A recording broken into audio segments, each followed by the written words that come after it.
Okay, who's ready to can some potatoes? Hope you all are doing well today. And you've got your stuff all prepped if you're canning along with me.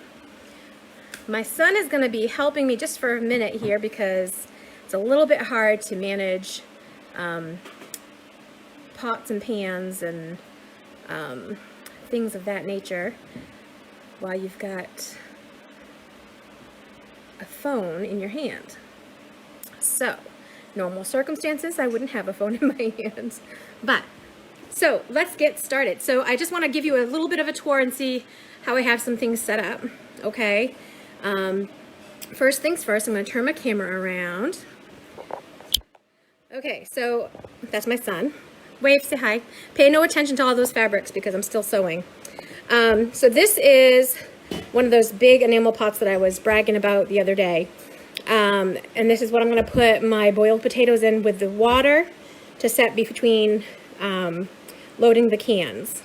I've got a funnel here, that way we can keep the rims of the jars as clean as possible, and a slotted spoon so we don't take any excess liquid.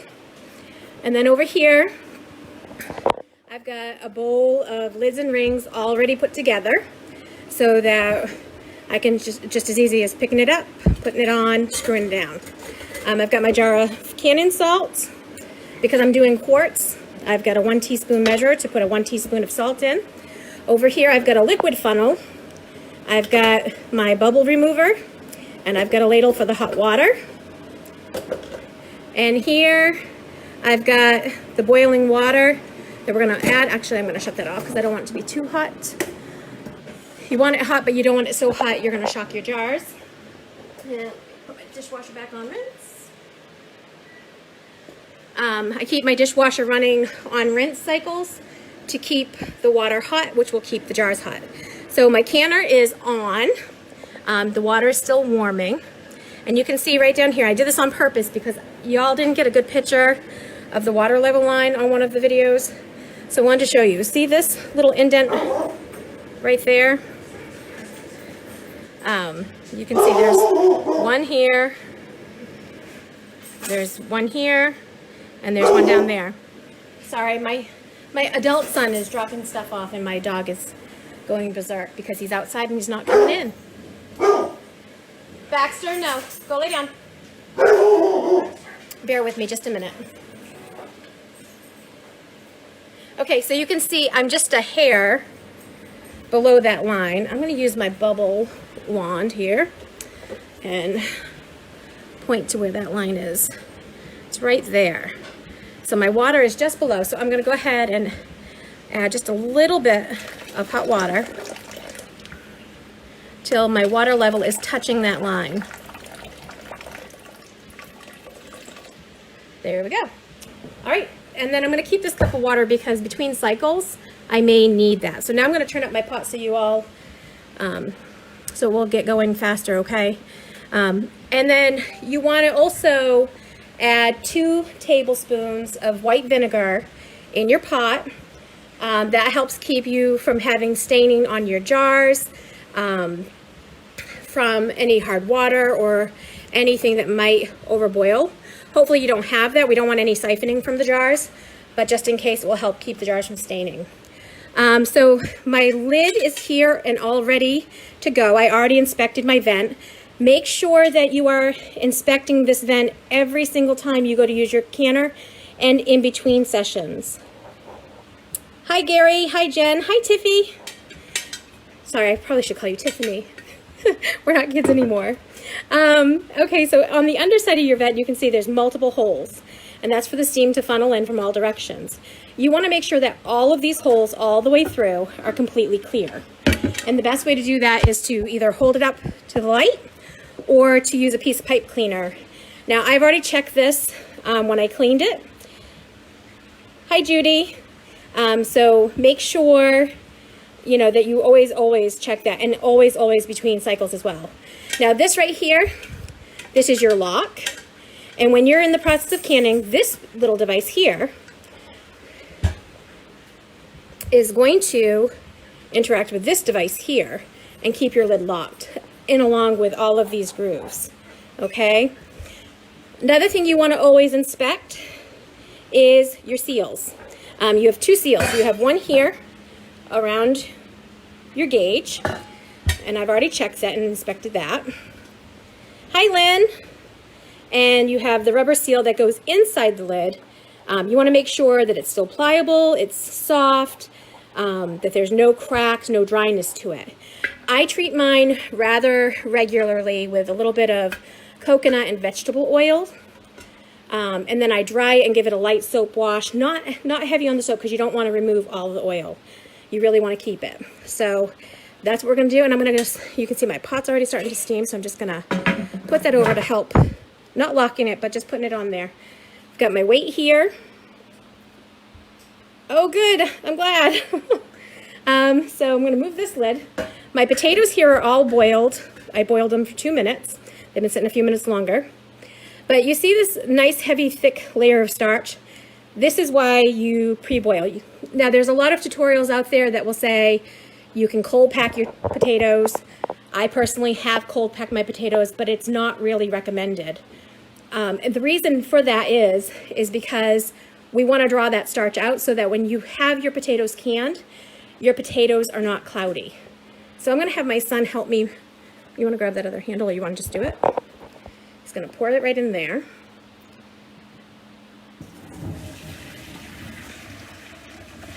See, we got a lot of potatoes. Yeah.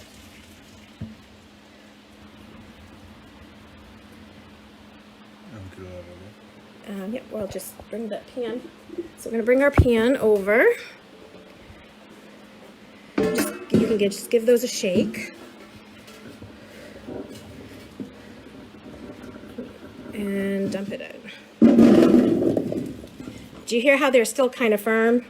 We want that. We want them not to be fully cooked. Now, if you're doing whole or quartered potatoes for potatoes that are smaller, then you can go ahead and leave them whole. But if you do that, you're going to want to heat this for 10 minutes. So, and I'm going to add some water. Bear with me a minute.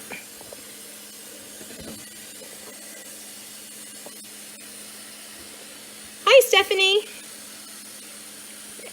Absolutely.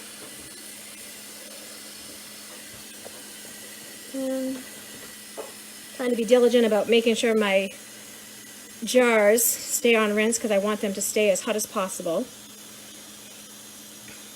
It's all about trying to keep a moderately even temperature throughout your kitchen as far as the stuff you're working with. And you can see the potatoes are nice and white. This is probably, I'm going to estimate 15 pounds of potato. I took them out of a 50-pound bag, so. And that's probably good. Hi, Utana. Oh, I'm so glad. Oh, you're welcome. Nathan, can you come lift this for me? Okay, so we're just going to go ahead. I'm going to smooth these over here. The water is very hot. Remember, this is going to... No, I actually added mid-temperature because these potatoes are so hot, and I don't want them to continue cooking. So I want to drop the temperature, but not too far. So you can use cold water. It doesn't really matter. Just set it right there. Okay, so we have our potatoes here, and you can see the pot's still steaming. So, and then you've got your slotted spoon. Just try to get them all under the water because you don't want anything turning brown. You missed the jar part. What do you mean by you missed the jar part? What I'm doing with my jars right now, how I'm warming them, they are in my dishwasher on a rinse cycle. My dishwasher is fabulous and it has a hot water rinse cycle. And I'm able to just run the rinse cycle alone without doing a full wash and keep them warm, which I actually prefer because it's a warm heat. So that is going to be done in just a minute. Hi, Sarah. and then we'll go from there. My son is cracking up, and I have no idea why. Are you listening to me? Is that why you're laughing? No. Oh. It's like, what is he laughing for? Okay, and so water here is good. Let's see here. Oh yeah, we got some good steam now. We are good to go as soon as that dishwasher stops. And we're gonna just put this in the sink. Bear with me just a second. All right, so I'm gonna put my bubble remover here. So the way this process is going to work is, if you don't have a dishwasher, my recommendation, here, I'll flip this around for a minute. If you don't have a dishwasher, I recommend that you sterilize one of your sink bays, if you have 2 sink bays, or even if you have 1. Make sure your jars are already clean and sterile. Fill them with hot water and set them in your sink, and then plug your sink and fill your hot water into your sink about halfway up the jar. You want it high enough that it's going to keep the dishwasher and the glass warm, the glass in the sink warm, but you don't want it so hot that you can't handle it, but certainly warm enough so you're not going to shock your glass. So dishwasher is just draining now, so we've got maybe a few seconds. Any other questions? Oh, the other thing I wanted to say is, I don't know if you noticed on my bowl when I showed you the lids, we have a rag. One end of the rag is already wet, and that's to wash off any type of starch or salt that gets on the lid. I'm sorry, not on the lid, on the rim, because we don't want anything that's going to disturb the seal. So we want to make sure that the rim is clean. We want to make sure the threads are clean. Okay, so my dishwasher's powering down. I'm gonna go ahead and open it up. And so you can see my jars are nice and steamy. So I'm going to do this one at a time because I want to make sure they stay hot, and we're going to close the lid between. You would, if you're going to do the whole, you're going to have to cook them for 10 minutes. So here we are, and we're just going to pick up potatoes and ladle them into the jar.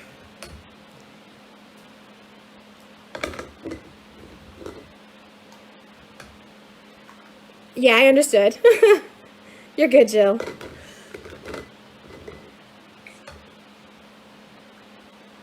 All right.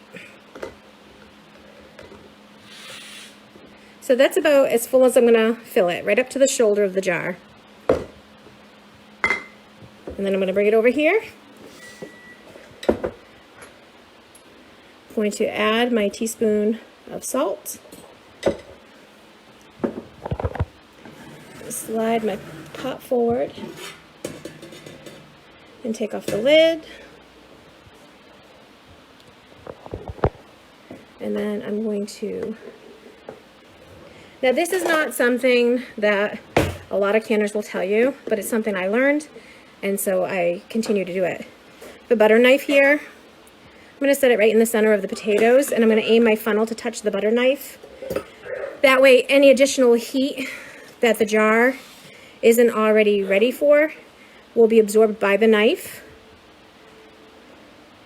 and it will help reduce the risk of shock. That is a very old school method that I agree with. Well, I'm glad you're here, Lynn. Okay. Oh, the other thing I forgot to mention is you can see I have 3 different canning books here open, and they're all open to potatoes.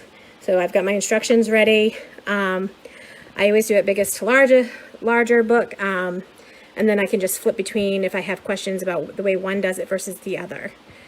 So, and let me see. All right, so now I'm going to remove this. And I'm just going to kind of dance this around the jar. And you see there's little tiny bubbles that come up. And the reason we do this is because we want proper headspace. If you don't have proper headspace, you will have siphoning. And siphoning means your water that's in the jar will come out under the lid during the processing time, which will, it can actually cause discoloration. But if you're doing something with loose material, like greens, for example, they can come up under the lid and disturb your seal, so you don't get a seal. And those jars will have to be used immediately.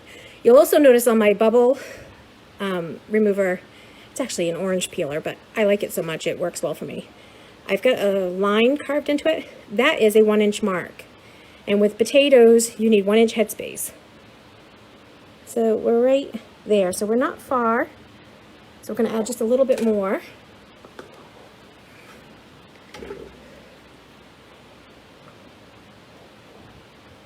All right. And that's going to do it. So I'm going to take off my canner lid so this has the ability to drop a few degrees. I'm going to bring it back over here. I'm going to wipe my rim. Make sure it's clean. Make sure I have only one lid instead of two.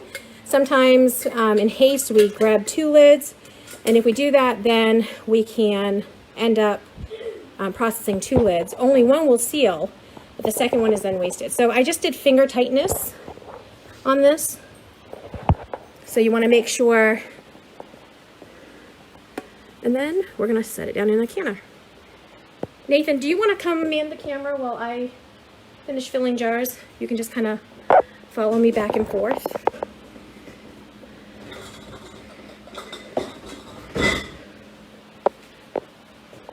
Just focus on the jars, please. All right, jar number 2.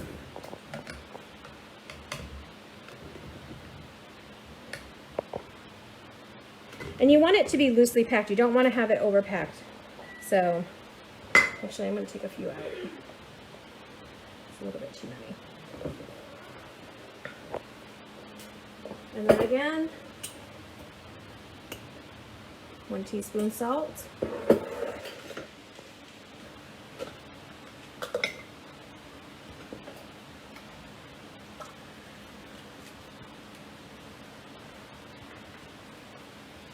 And if you see any questions pop up, you can just read them to me.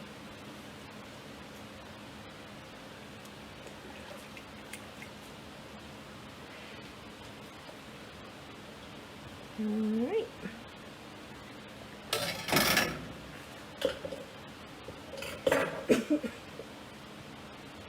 And then just gonna again remove the bubbles, check the headspace, and we're good.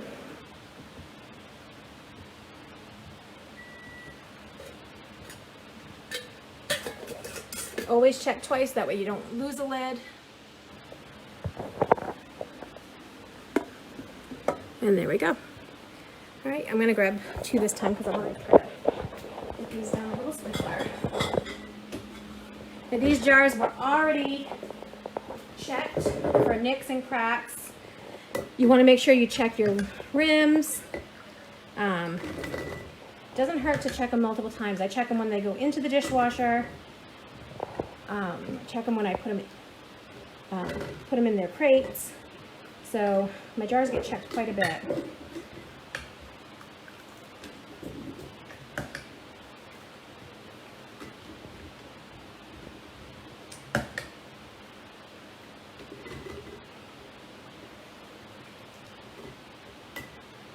Okay.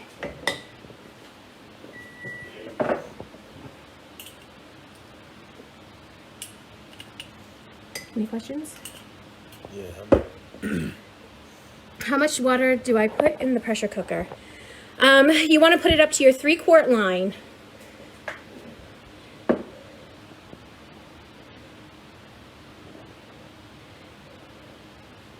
Could you fill all the potatoes at once?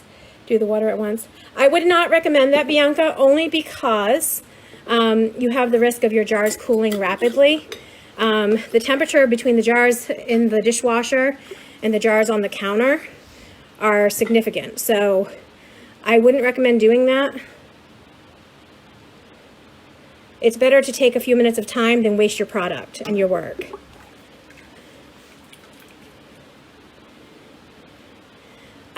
I peeled my potatoes and I chopped them into 1-inch portions. And then I put them in a pot and I brought them to a boil and I boiled them for 2 minutes and then we strained them. Now you can see on this one, see that pocket of bubbles? That is why we use the stirrer. Those pockets can actually cause the sides of your jars to blow out if they get trapped and can't get out.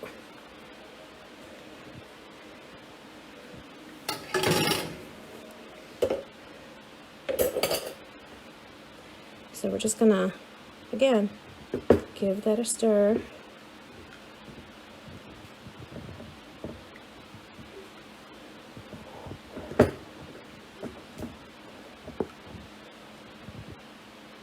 And then we're going to check the headspace.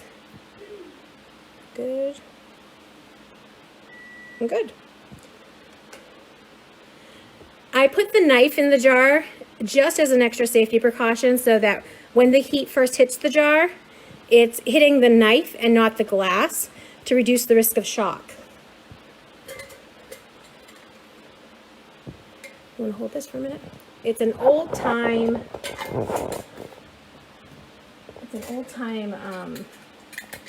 trick that I learned, and I've actually found that it has a lot of value.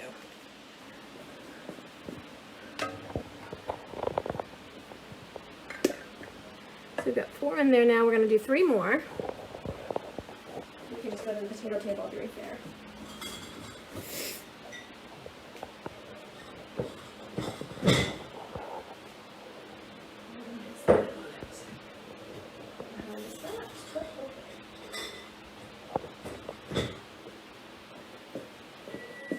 Some more questions?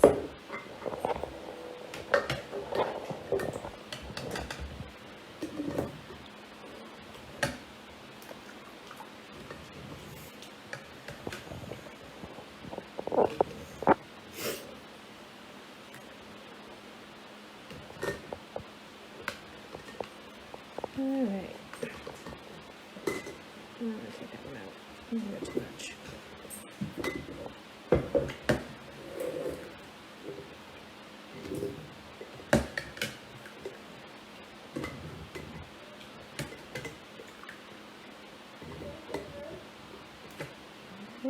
Too much again.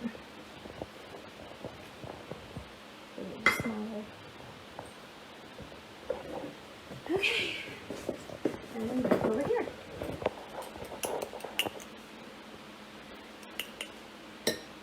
Questions?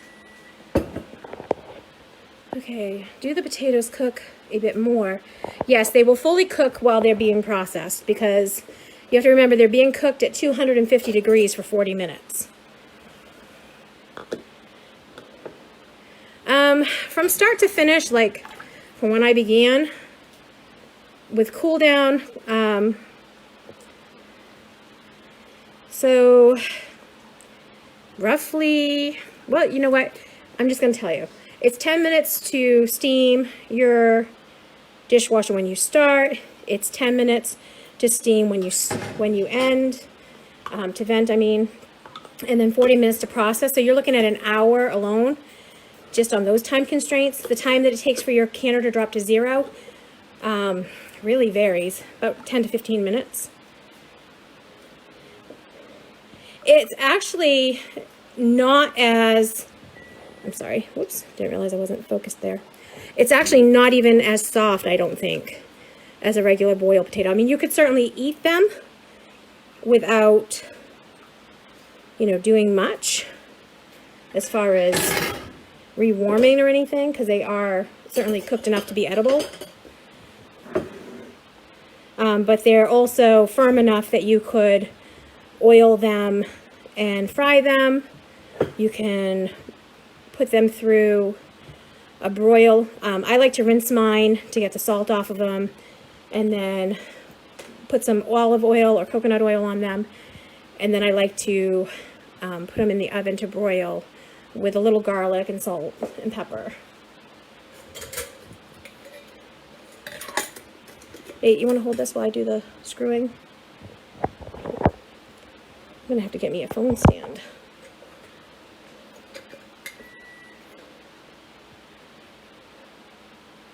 Yes, that's all the water you need in the canner because you're cooking by steam. I'm going to guesstimate that I processed, you can hold that for a minute, that I processed, give me 1 second. I got to see the question again.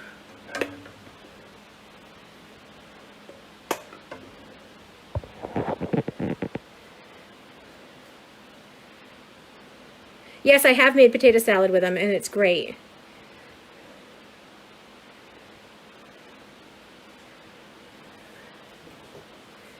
Yes, you can. You can cut them and can them like French fries.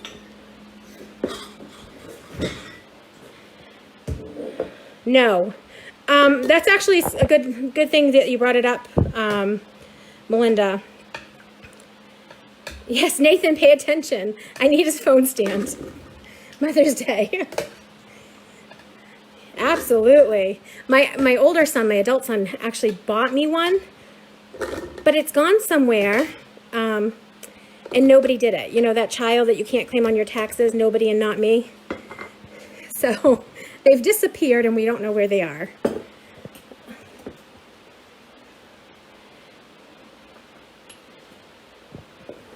But you absolutely can cut them for French fries. And actually, I plan on doing some like that as well.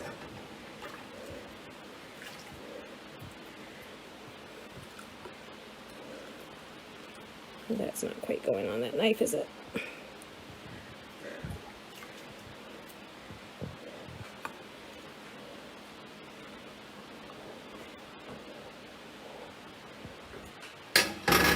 No, don't be sorry for all the questions. Give me 1 second and I'll answer you. I've made a nice mess, we'll clean up afterwards. Give me just 1 second and I'll answer that question for you. Okay. So now you can see, got the jars fairly even in the canner. Not really touching each other. Won't hurt anything if you do, have them touching. But I try not to, just so when it's, you know, cooking and rocking, there's not anything knocking that extra bit with the glass. Nate, you want to hold this again? So now we're going to lock the canner.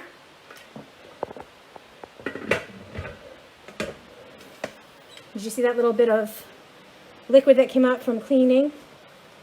And I'm going to give my canner a turn so it's going to be facing where I am. And turn the temp up to high. Move the tea kettle out of the way. I'm going to need a clean, dry towel so I can clean this up. I've got water all over the counter. Okay. Give me 1 second just to close this up so it stays nice and warm. All set. Yeah, I'm all set with you for right now. Thank you. Appreciate your help. You'll keep that phone stand in mind. All right. Thank you. So yeah, you want to clean up your mess between processing. If I had actually gotten juice in here that had potato on it, I would re-sterilize the surface. But since it was just water, and then put that back. So now we just have to wait for visible steam to be coming out of the vent, and then we'll start our timer for 10 minutes. And while we're waiting, and in between those steps, we will do some Q&A. Okay, so let me catch up on the reading here. I got one more surface to wipe, sorry. I forgot about this one. Forgot where I put my towels. Slide that back. Nathan, can you lift me down one of those things so I can cover this pot? And I'll show you one of those small pizza pans. I just want to keep that pot covered. Thank you. Just re-cleaning the surface. So this surface I am re-sanitizing because I did get potato juice and starch on it. And I want you to see this too. See that? Whoops. that little bit of foam, that's more starch soaking out of those potatoes, which is good because it's okay to have some cloudiness from the starch in your jars, but you don't want to have an abundance of it so that you can't tell the difference between something going awry and, you know, normal starch. Oh, thank you. I love copper, so. Okay, I'm gonna scroll back so we can answer some questions. Okay, so Melinda's question was, are the bands and lids heated? The answer to that is no, and I'll tell you why.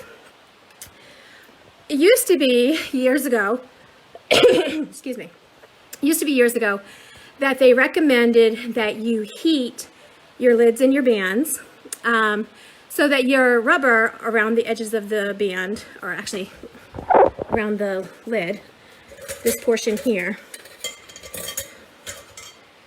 the little, right here, so that it would be more pliable, so it would form around the inner and outer rim of your jar.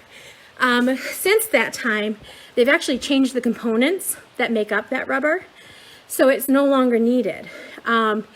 But here's the thing. The components that are now used, because they don't need to be heated, if they are heated before you attempt to can with them, they can actually disrupt the way they're meant to seal on your lid, and it can impair your seal or cause your jar not to seal at all. Or if it seals, you could get what's called a false seal.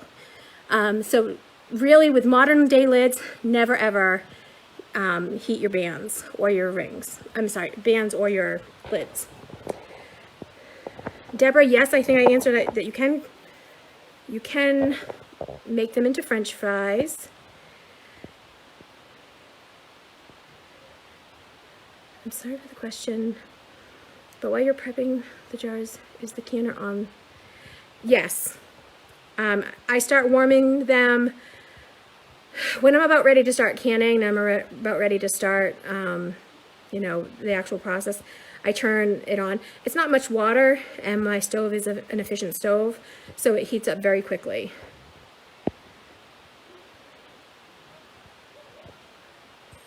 The reason you can't use the water that you boiled your potatoes in, Judy, is because the water has so much starch. I don't know if you were present at the very beginning, but there was a good, healthy, bubbly layer of foam on the top of the potatoes.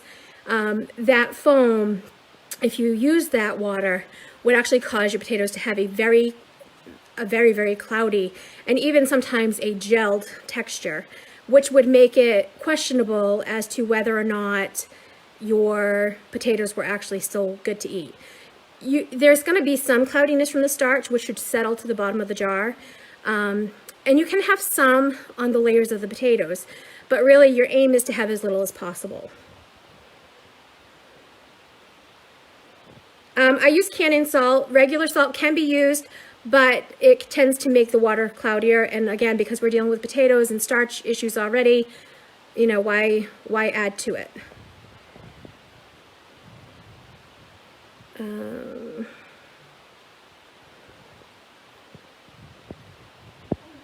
Would you trust a rocker to let you know the temp runs below the required? I'm not sure I understand the question. I get the rocker part. What do you mean by runs below the required level, Lynn? Can you clarify that for me, please? Jennifer, I put the canner on high as soon as I was done increasing the water level and putting the vinegar in. Hi, Heather. Oh, good. Colleen, I do buy them as much as I can in bulk. I'm very fortunate because the community that we live in is small. We live in a very rural area. Even though our own town is called a city, it's really not comparable to cities like the one I grew up in. So we don't really have shortages of lids. We have our local Rennie's store, Tozer's Market, Aubuchon, They all normally have canning supplies in effect, and if I needed to, I would just order them from Amazon. Most of the stuff that I've bought in bulk for homesteading purposes have been from Amazon.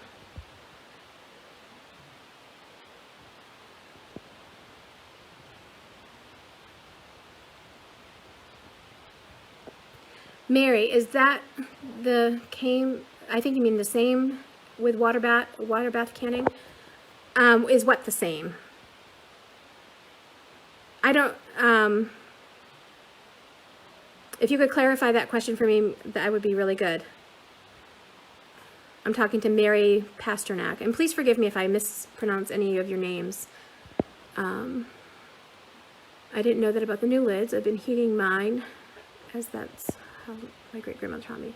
Yeah, that's how a lot of people were taught.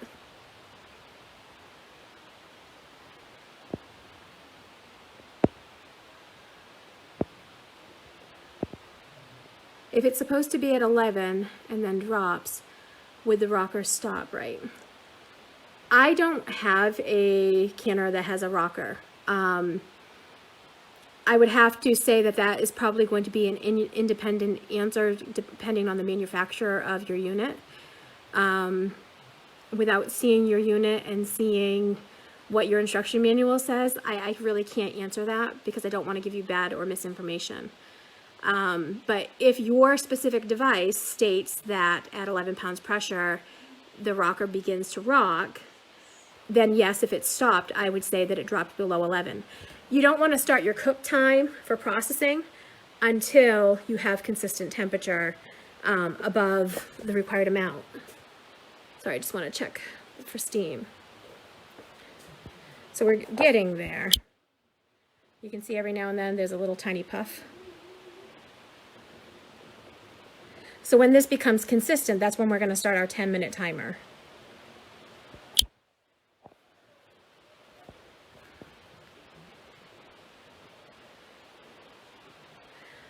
Bianca, in my canner, there's 3 different water lines. When you do potatoes, you put it to the first water line, which is 3 quarts of water.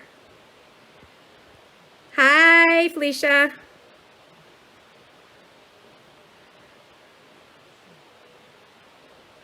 Oh, if you don't have a canner that's a rocker type, then I would stick with a gauge. Gauges make things so much more simpler.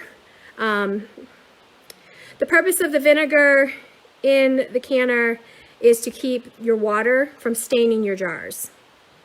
So that way you don't end up having jars that you can't use because you don't know whether there's something tainted inside or not.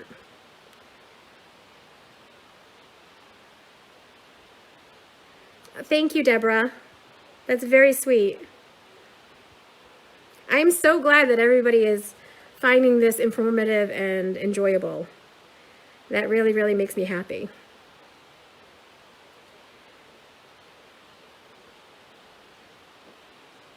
So how many of you have canned previously?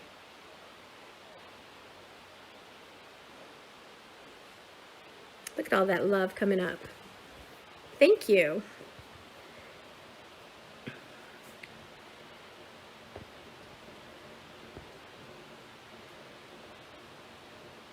So all water bath items. I started out with water bathing and then moved into pressure canning because, like a lot of you have expressed, I was very intimidated to it. But now I'm just like, we got this. Hi, Shannon. Oh, I'm so glad you're here. I hope you learn a lot and I hope it's very, very useful for you. Utana's water bath. Lynn's done some. Grace never. Well, I'm glad you're here too.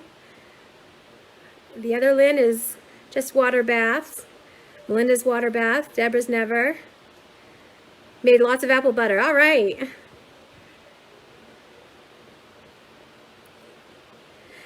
Crema tartar, I have heard of other people doing that, but it's not something that the USDA recommends, so it's something I would recommend that you don't do. That would be my recommendation, just because we're only going by USDA approved methods. No consistent steam yet.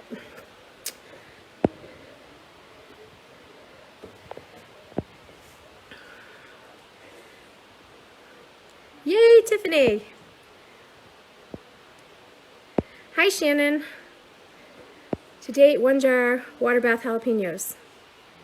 Did you vinegar your jalapenos? Say yes. Water bath only, Sarah. Never but tried with grandma. Oh, Lynn's done ham and bean soup, turkey soup, and spaghetti sauce. All right, Colleen.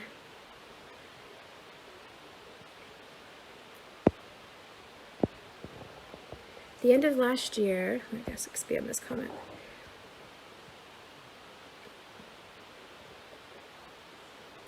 Wow, that's awesome, Stephanie.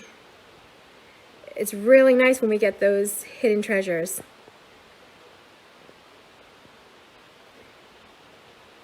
Yay, Judy, glad to have you here. Oh, I'm so glad, Utana. I hope I'm pronouncing your name correct. Yay, Kim. All right, Bianca. Well, better late than never, my dear.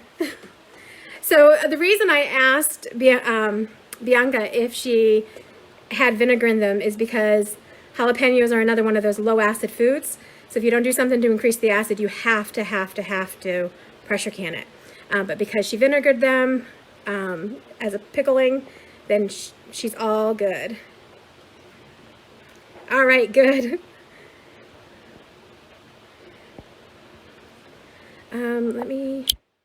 So we've got a good steam, fairly consistent. So I'm gonna go ahead and start my timer for 10 minutes. So we're gonna let that vent on a good steam for 10 minutes now. What pressure canner do you recommend? Also heard a lot about glass flat top electric stove. I've heard lots of talk with pressure canner. Any comments?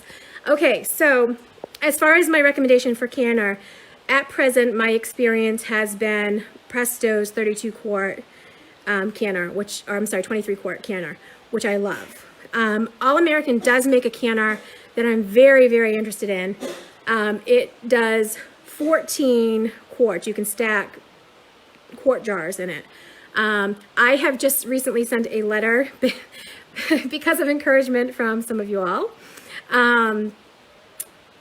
It was suggested to me that maybe we utilize this platform to test products so I can make recommendations to you all.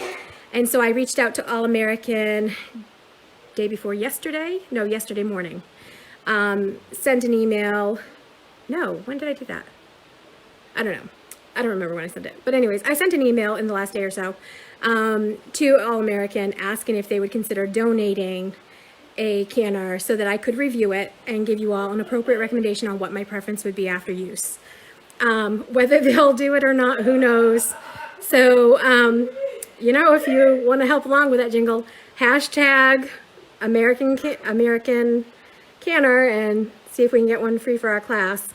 I even asked if maybe they could give me a coupon code to help with you all getting discounts to purchase your own canners. So I absolutely love the idea though, because they are an American-made company.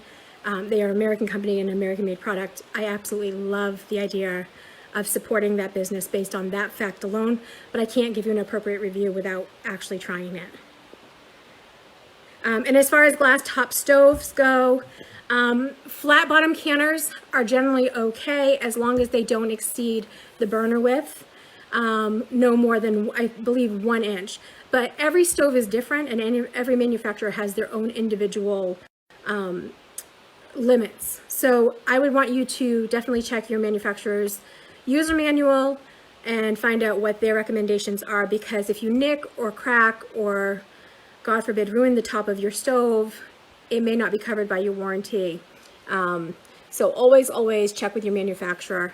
I have canned on glass top stoves, both pressure and water bath. I've had no issues, but again, my canner is a flat bottom canner.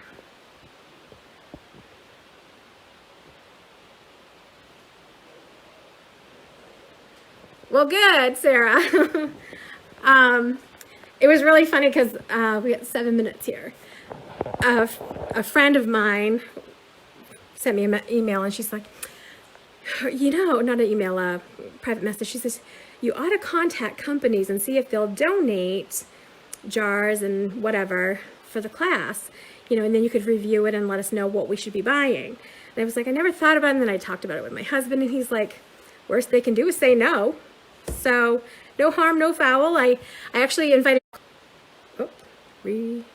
I was afraid that the link would get flagged as spam. Rather than doing that, I invited them to get on Facebook and find our class and join without telling me who they are, and they could preview my stuff to make sure that this is all on the up and up and make their decision from there. So we'll see what they say. You're welcome, Judy. That is a good question, Melinda. I would have to research that. My instinct is going to be, as long as there was no roughness that could scratch the jar and lead to breakage, that it would be plausible. But I would not want to say yes without researching it first. So let me research that, and I will definitely get back to you. Okay? In fact, I just took a screenshot of my phone so that way I have that question saved and I know to attend to it. I tend to get busy, so if you ever comment something, which I'm trying to be really diligent about responding, if you comment something on a post or on a video, if you have a question and I don't get back, feel free to private message me, and I'll get back to you as soon as possible. I'm a homeschooling mom, and I've got 2 boys still at home. So you can see this. I'm going to turn this around. So we get a good, healthy steam, but because we've got some steam out here too, this little bit of water coming out, that is completely normal. But I'm going to go ahead and turn this down just a hair because I don't want too much vapor escaping. It won't hurt anything really, but I just want to be careful. And see, this is your emergency button. In a real emergency, that would pop off when you get too much pressure.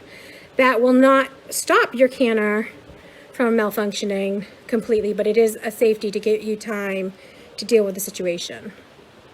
But prayerfully, nobody here will ever have to worry or deal with that ever. So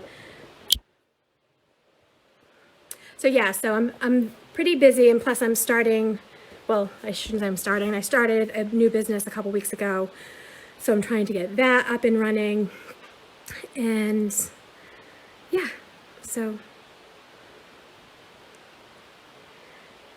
I have 5 children, and then we've had some foster children. We've done foster care off and on for 14 years. So we've had up to 8 children in the house at once. Our fosters did go to public school for the most part. We had one that we were able to homeschool.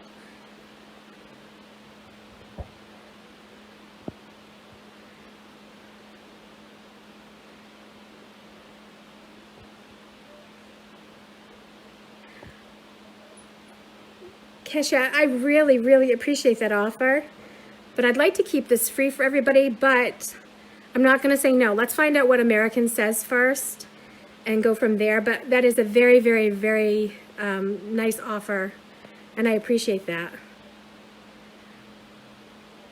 I'll talk to my husband and see what he says.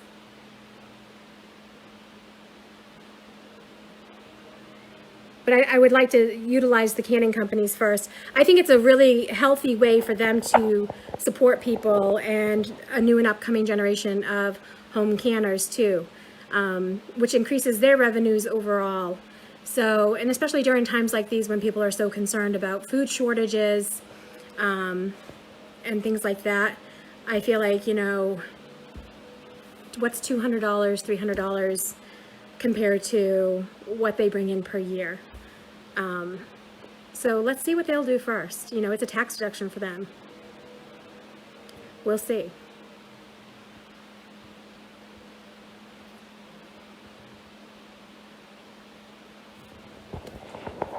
Just want to make sure we didn't back that off too far.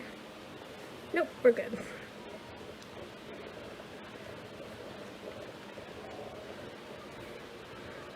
So we got 2 minutes, and then we're going to go ahead and add our weight.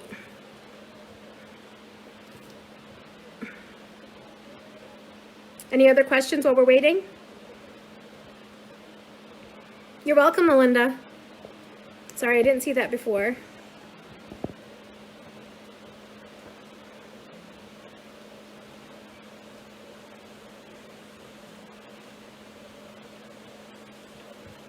A minute and 30 seconds.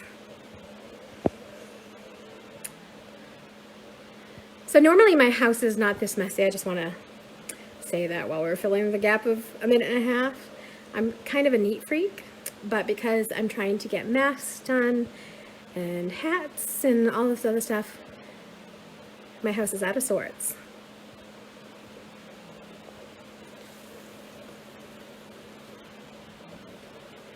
All right, 1 minute.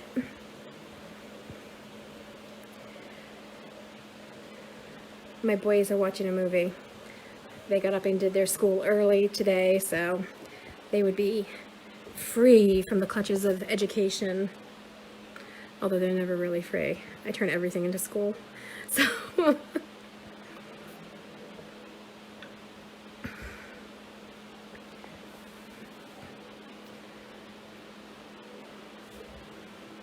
30 seconds, ladies and gentlemen. We're almost, it was so funny, last night I shared on my Facebook that we were 2 people away from 900, which within minutes of me posting that, we hit 900 people in this group. And then this morning we've had so many referrals from other people that I think it's probably likely we're going to hit 1,000 today, which is just amazing to me. Okay, so could you... Yes, Jill, you would, if you're gonna do whole potatoes that are small, and by small I mean like this, you know, you want 1-inch diameters, then you would go ahead and cook them for 10 minutes first, and then start this process. So here we are. I'm gonna pop that on, and I'm just gonna wipe up some of the extra so we don't have any splatter when I come check it. And you can see that little knob spinning. And you wait just another second and you're going to see that knob come up. You're welcome, Jill. It's getting ready.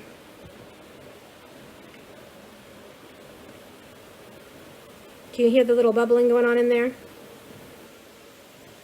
And here she comes.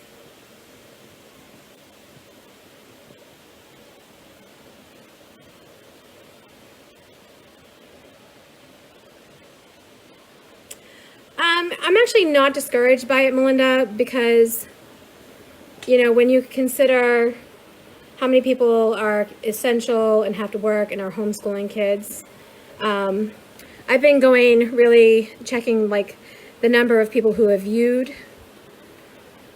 the videos, and really and truly, I never anticipated this much growth.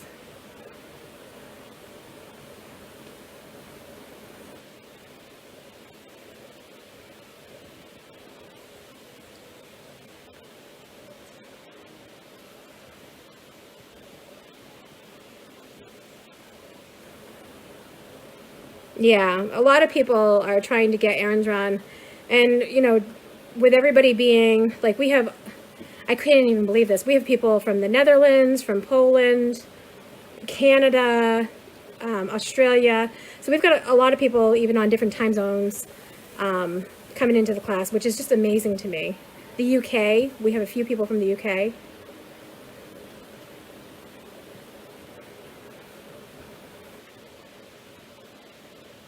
All right, come on.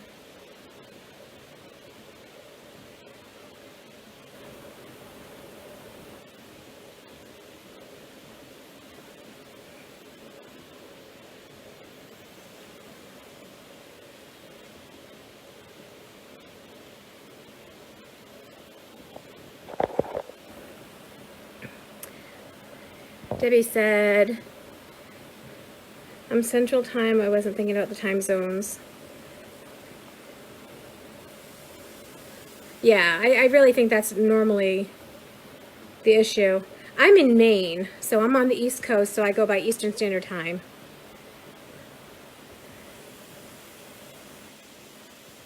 I'm sorry, I lost power. Just sent. Oh, there we go. She's locked. And that's what you want, ladies and gentlemen. I've got to get out of that habit. I'm sorry, I lost power just as I sent my question about the 10 minutes. Didn't get the answer. Let me scroll back and see if I can find your question, Penny. Bear with me just a moment, ladies and gentlemen. See, I almost did it again.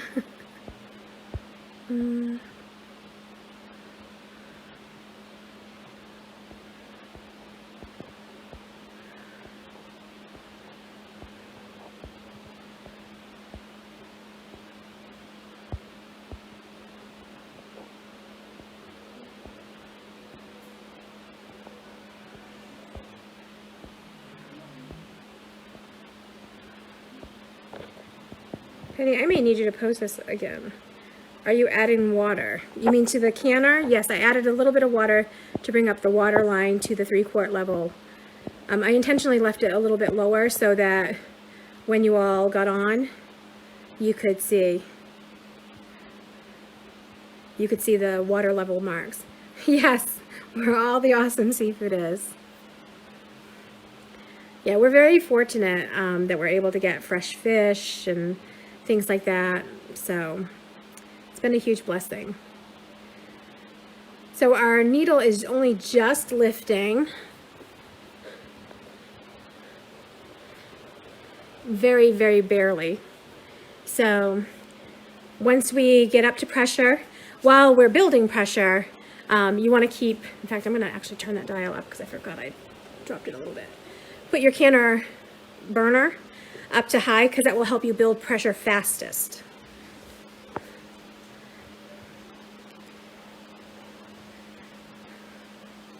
So we should be up to temperature, or up to pressure, I should say, within 5 to 10 minutes.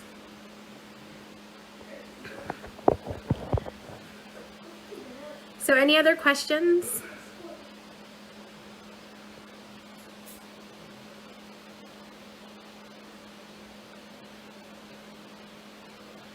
Oh, nice.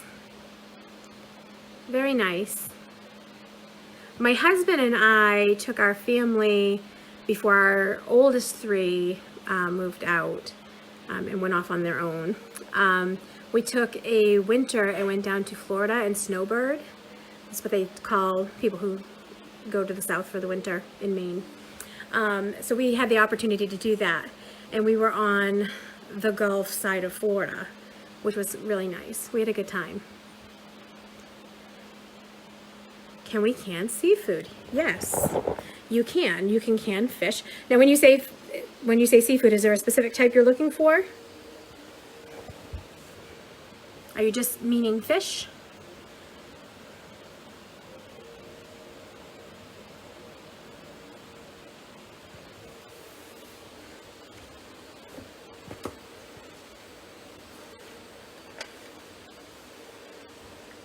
Judy, when you're canning potatoes, you want 40 minutes at 11 pounds of pressure. So you don't start your timer until you're actually at the pressure desired. And then you slowly bring the pressures down. Fish, fish, fish, fish, fish. There's also a specific instruction for tuna.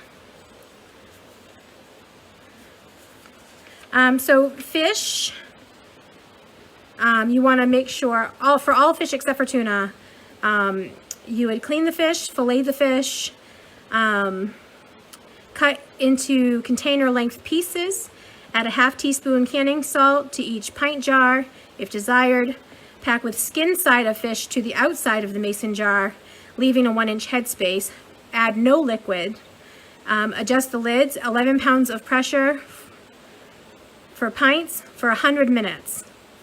And it does not give an instruction for quarts on that one. And it doesn't give instructions for quarts for tuna either.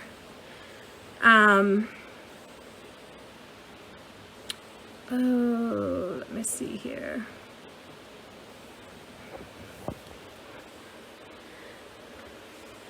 Shrimp, I would think, is possible, but let me research that, Debbie, and I will, Deborah, I'm sorry. And I'll get back to you with that. I'm going to screenshot your question so I can respond. Just respond right in comments and tag you.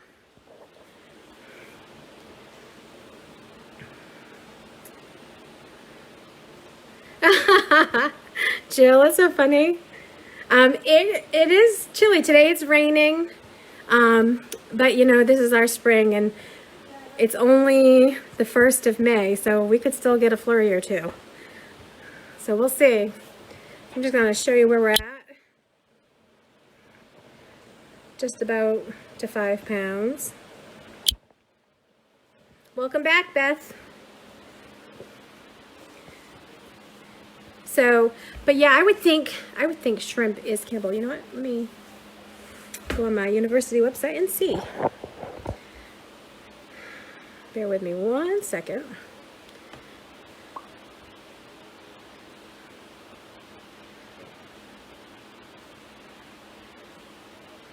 You know, you could come up, well, as soon as we don't have quarantines when you enter the state, you could presumably come up in warmer weather. I'm sorry, but I love having 4 seasons. I know a lot of people are like, oh no, snow is horrible. It doesn't bother me. But then again, I don't work outside. So I actually quite enjoy it. And you know, that's why we have things like sweaters and blankets and God invented heaters. Well, God didn't invent it, but you know what I mean.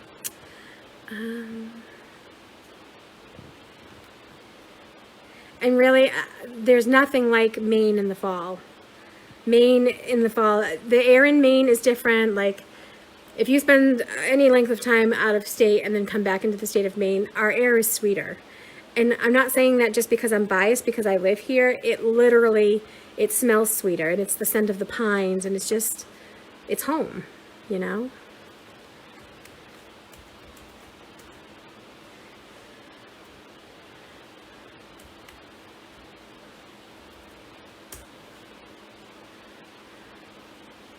Okay, so I'm going to give you all a bit of advice. When you first type something in, like canning shrimp,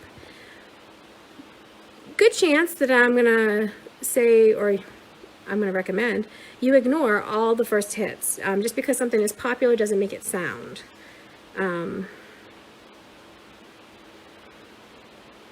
There's a lot of tutorials out there, but unfortunately a lot of them have some very, very bad recommendations. So what I will tell you is if you're going to do a Google search for something, look for something that says extension estate.edu, something put out by a university, USDA.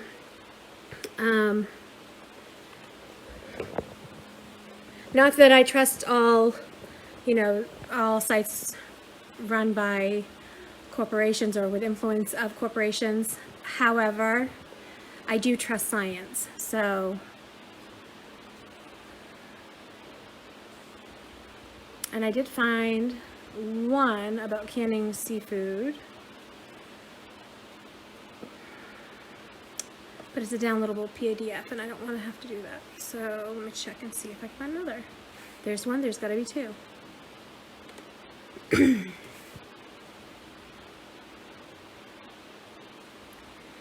And just because you find one doesn't mean it's going to say, yes, do this. It may say, absolutely not.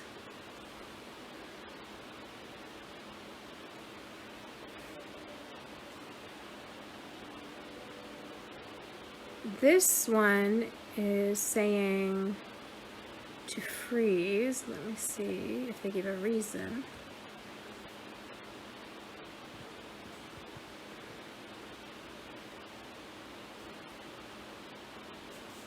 No, Penny, the 10 minutes that you have to build up and steam off is for venting, and it helps keep the pressure in the can regulated. The pressure that it's building up when you first have a steam produced by the boiling water, it's not going to be the highest temperature, and the goal is to get the water inside steaming to give you the highest temperature possible. So you vent that steam off for 10 minutes, And then it has something to do with also the pressure inside the can. So you want to make sure that you're able to achieve 250 degrees inside your canner. 240 degrees is what kills botulism. 250 degrees is where the goal is for most canners to achieve inside. That's really the maximum you're going to get unless you have malfunction or run it too long or too hot and too high. Then it's going to increase pressure and, you know, cause likely injury, but significant damage. This does not say anything about canning at all. Let me continue to look. Oh, we're almost at 10. We're at about 8.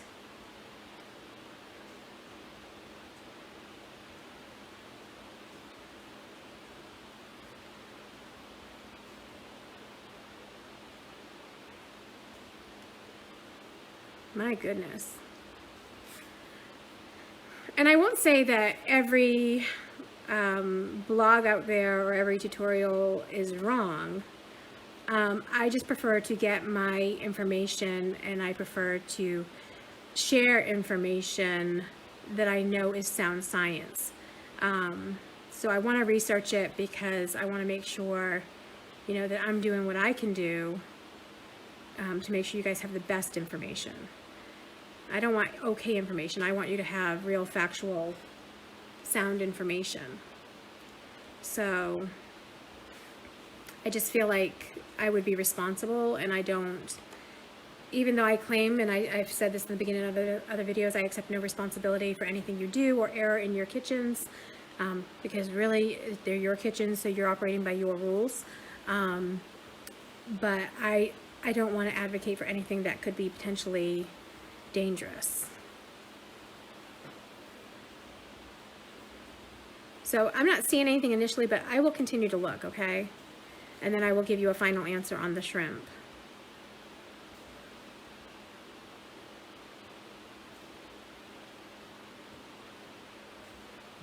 My mother just messaged me. Lost the class. What do you mean?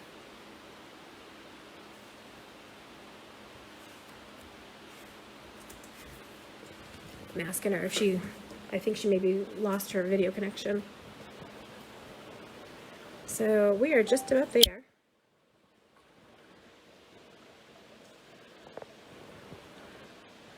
It doesn't take much time at all. I would not recommend that you leave your kitchen and leave your stove unattended. It's not like a water bath canner where you can set a timer and go switch the laundry and things like that. If you have a malfunction in your stove unit, if you had a malfunction with your canning unit, if maybe you had a piece of debris that you didn't see in your vent pipe and there was an issue that became critical, you really want to be where you need to be to handle it. Refresh. Sorry, my mom lost her connection. She just joined the class yesterday.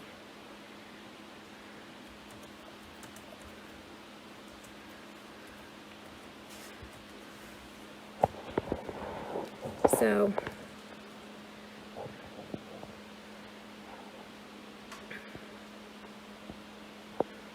I'm always so nervous when I can. Water bath is only what I've done. You know, Stephanie, I used to be very, very nervous, especially when 20 years ago when I was a young mom. I was really, really nervous because I did have mistakes. One second, I want to send my mom this link because she can't find us. But I was very nervous about doing something wrong. I had, I'm going to tag her, that way she can.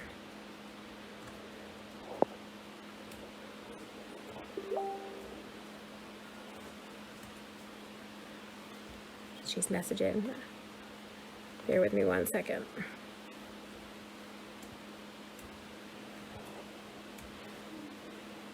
Oh.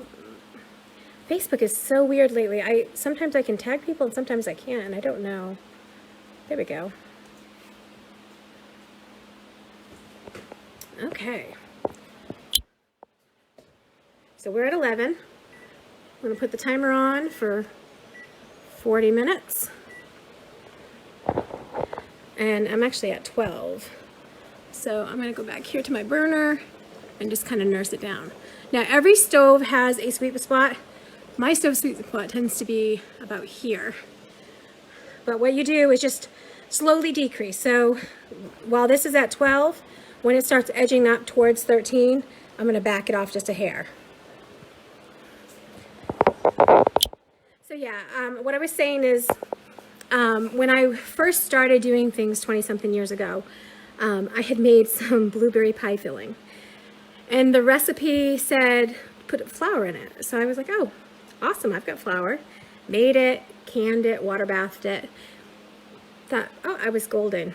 Literally, maybe 3-4 days later, I heard a pop.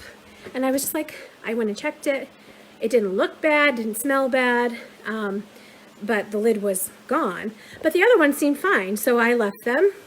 And I went to go use them maybe a few weeks later, and they had mold all through them, like mold, like really bad mold. And I was like, oh my goodness, if I had used that, I could have made somebody sick. And so I kind of was a little bit hesitant, but I just got thinking, like, you know, I can let this get the best of me, or I can keep trying.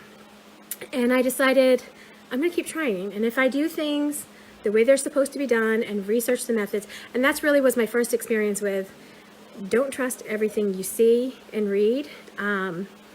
You just, you know, you have to be careful. You have to be mindful about what you're doing. So she's getting a little noisy here. Yep, we're up to 13, so we're gonna drop it back some more.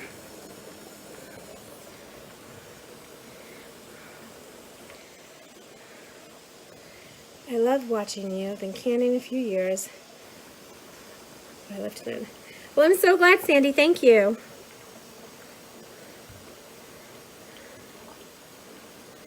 So I'm going to drop it back a little bit more because I don't want to go any higher than what I am. So she's going to settle back in just a second. And I just want to stand here because I want you guys to see how quickly those gauges go down.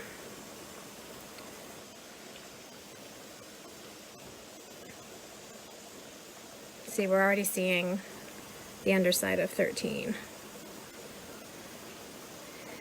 So, and as you do this, as you become more experienced, you'll get to know your stove and your equipment, and you'll build a comfort for doing it.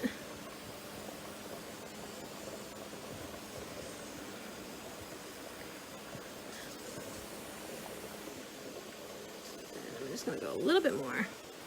So I'm going to give that a few minutes.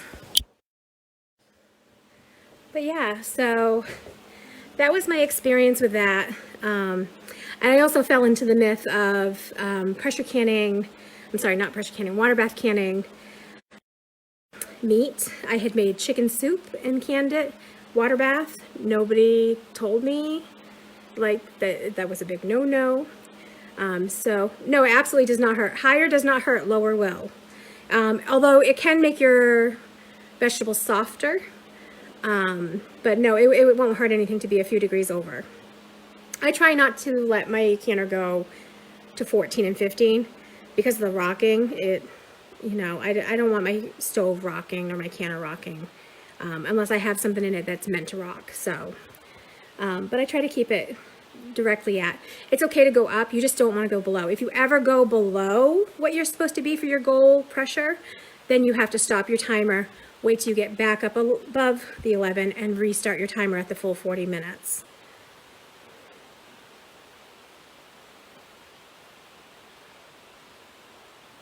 Are we still here? Can you guys see me? Is everybody getting the feed? I'm wondering if Lynn got booted.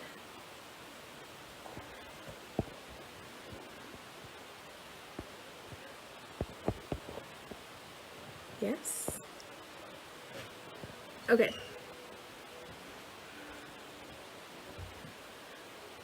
Okay, good. So yeah, she settled right back down.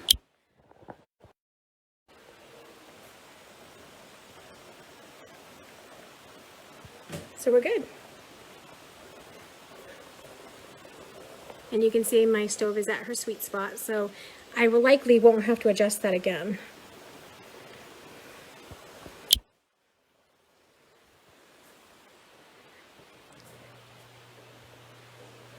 Okay, is the last lady that commented, is it Kezia or Kesha Bush?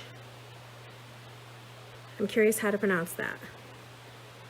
We have a lot of Lyns in this class.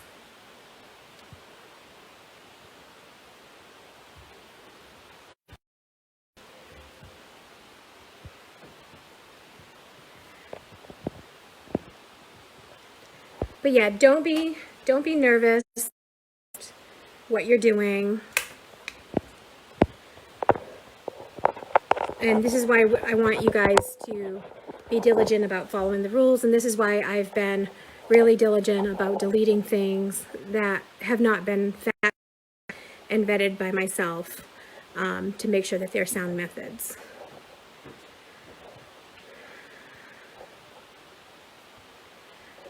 Stephanie, my only recommendation at this point would be a Presto. That's what I use, but it's the only one that I ever had experience with. Keisha, okay, thank you for that.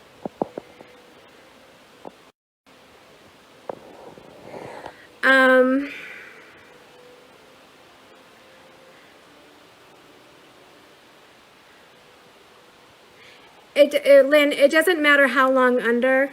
Lynn Simmons asked, I missed the part of the answer, so for how do I need to restart it? If you are under by even a minute, you want to restart it. The minute you drop below, you have to restart it. You need 40 consistent minutes at a consistent 11 pounds or higher. And see, you can see we are golden. For longer cook times, occasionally I'll have to drop back more, but it's not really anything I've ever had to worry about.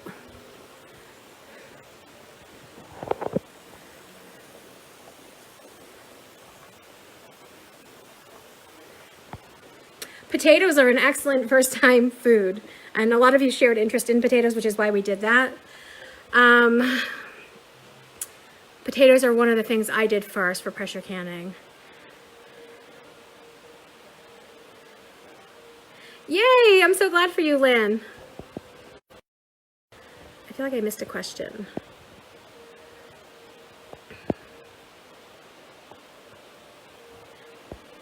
So Stephanie, regarding going back to your question about first-time canners, I have reached out to the All-American Company to see if they would donate a canner for me to review in this class. And then yesterday, another lady posted her canner, which was a brand I've never even heard of, and it recommended Cold Start. And some of the recommendations as far as timing and recipes were not accurate at all, as far as approved methods. So she had gone back and looked for an EDU site that had the accurate and appropriate timing, so she was not out what her work was, or the money she spent on the product that she processed. But I thought about checking with that company too and seeing if I could review that canner, because cold starts aren't normally what we do. Unless it's a raw pack food, you're increasing your time. So once you find the sweet spot, can you not start out the spot? Yeah, you can, but that will increase the time. I already answered that. I already started that. Lynn Simmons, I can never find the sweet spot, so we have to keep our eyes on it constantly. That comes with time and experience. You will find a sweet spot. Are you working with gas or with electric? My stove is electric. I prefer gas. I would love to can on gas 100 times over. And as soon as my kitchen remodel is done, which we're going to be starting hopefully in a month or so, we're going to be replacing that stove. We've got new tile to put down, and getting rid of this ridiculous linoleum. 75% of my house is, and this kitchen is linoleum, and the people that rented it just destroyed it. We're going to be replacing that as soon as possible.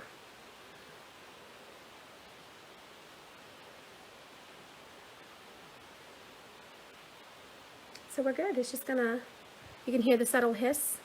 Can you all hear that?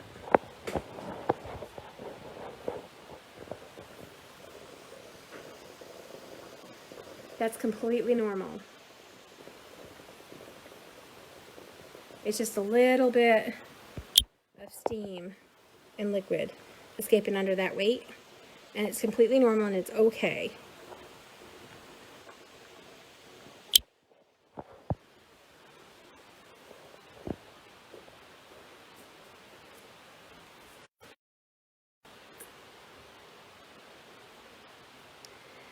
So things that I have pressure canned, let's see. I have done potatoes, carrots, beets, green beans, Swiss chard, beet greens,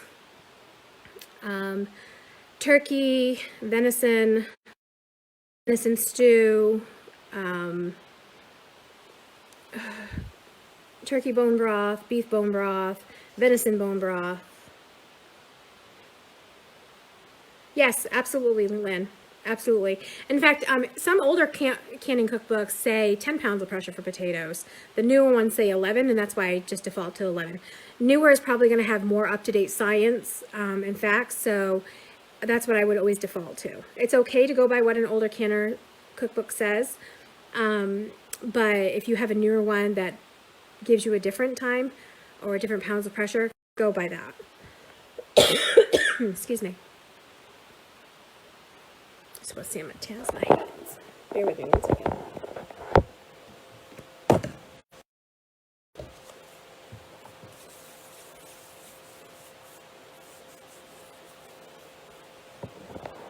Any other questions?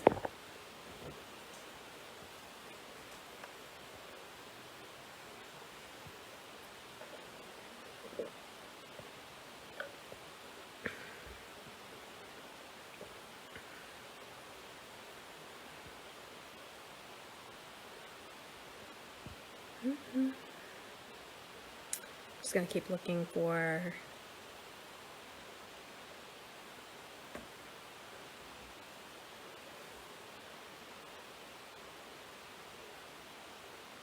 chow chow relish. Yes. Canning cabbage. Let's talk about canning cabbage. Canning cabbage is not recommended unless you have a recipe that acidifies it, like sauerkraut, chow chow relish, things like that.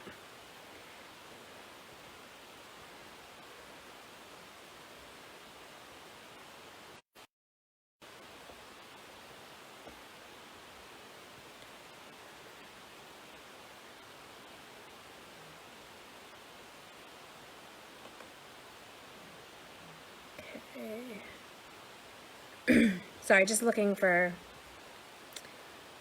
more EDU sites for shrimp.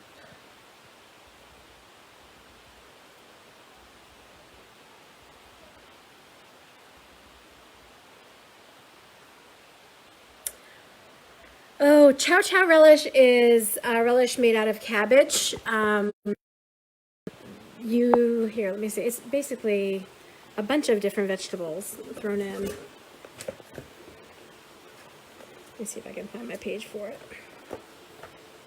Bear with me 1 second.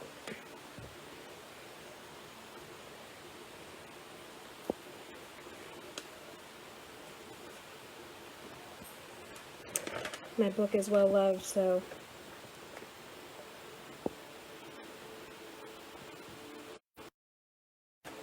page 49.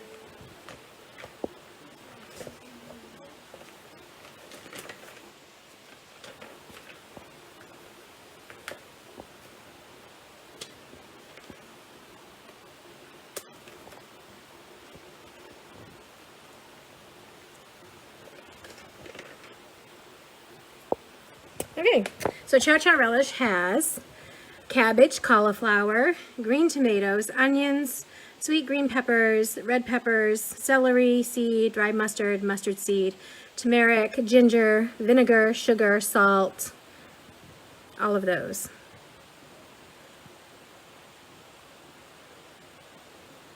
Yep, that's pretty much it. But yes, I have made that. It's been a while, actually. So yeah, see, she's still sitting pretty at that temp. So, oops. So this is my book, my Bauble book. You can see it's very old and very loved. As a relish, you can put it on hot dogs, hamburgers. Some people eat it straight from the jar. And then this is the other ball book that I have. This one has a lot of unique recipes in it, and I love it.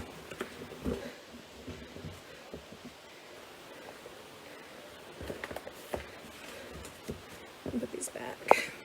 Sorry, I'm going to set the phone down for just a second.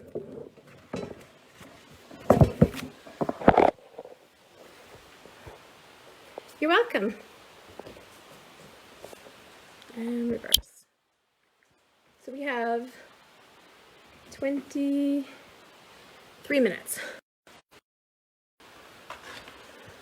So would you all prefer to stay on, or would you like to log off and come back live when we're ready to take the pot off? Okay, so there are two ways we can sterilize jars. One is you can wash your jars with hot soapy water, and then there's a ratio of bleach to water you use to rinse, and you roll them around, set them on a rack, and let them air dry. The jars will be clean and sterile. If you're opposed to using bleach, you could use vinegar, although only a white vinegar would be effective, and you'd want a higher vinegar concentration than you would bleach.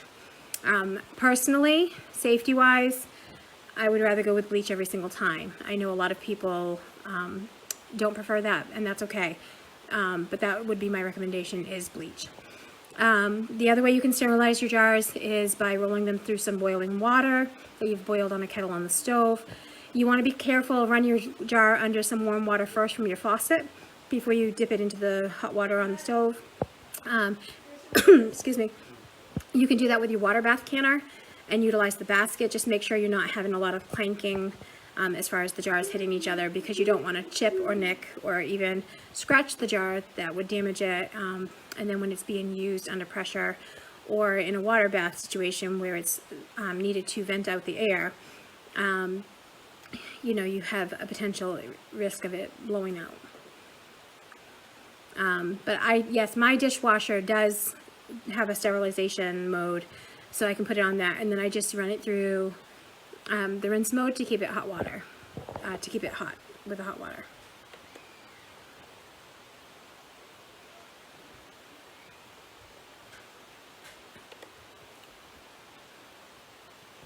Any other questions?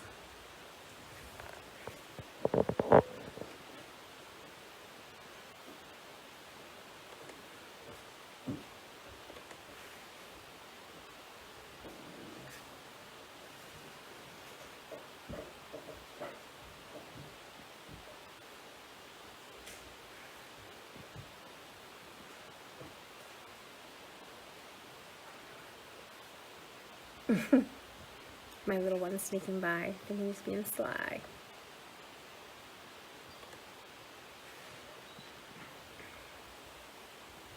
Yes, you can pickled eggs. Actually, I ought to do some. I have a bunch of duck eggs, and I should probably use those.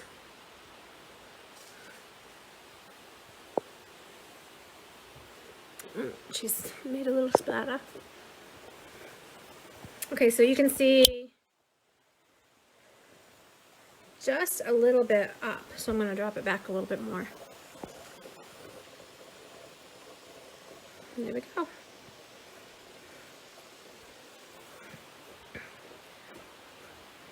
Yeah, you can go ahead and take a 15-minute break. We've got 20 minutes down, so if you want to hop off, you can. If you want to sit tight with me, I'll stay on. It doesn't matter. I'm okay either way.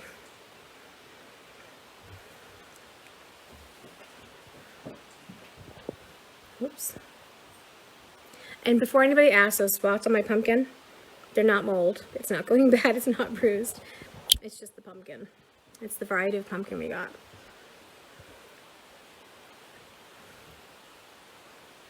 No, you may not play games. You know the rules. If you interrupt, the answer is no. Sorry. Have to mom.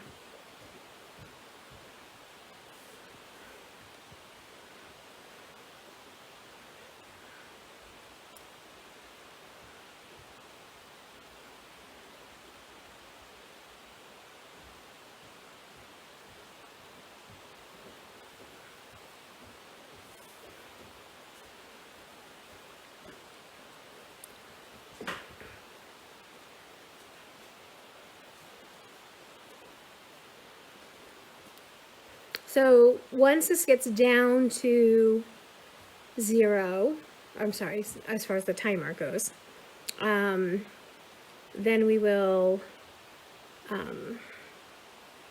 move it directly off the burner onto a trivet so we get it off the heat. When the pressure gauge drops to 0, then we'll remove our weight. And you want to make sure you're using hot pads, oven mitts, an oven pad, whatever you call them. I realized the other day when somebody came in, what's a hot pad? Everybody calls them something different. But you want to use something to move that because it is metal, it is hot, it can burn. And then we'll let it vent for 10 minutes and then we'll open it. And there's a specific way you want to open your lid because you don't want any moisture from the steam rolling forward and dripping down on your feet.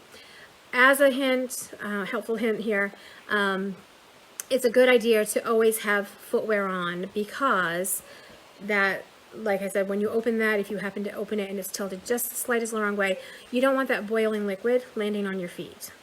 It's far better for it to hit a shoe than it is a stocking foot or your foot. So just a little heads up there.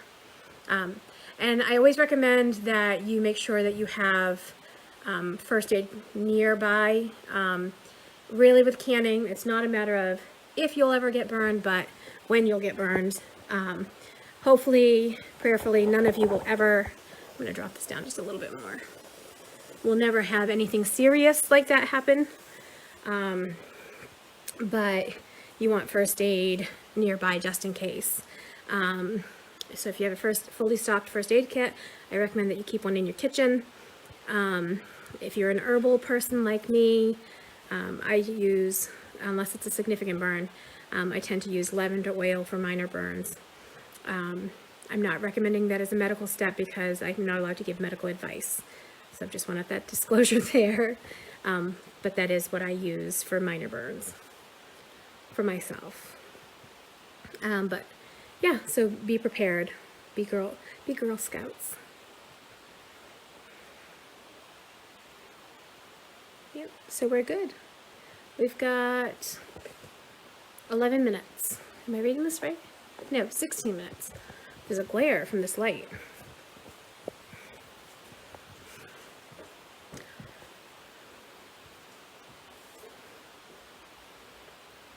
You want to meet everybody? No? No, ma'am. No, sir.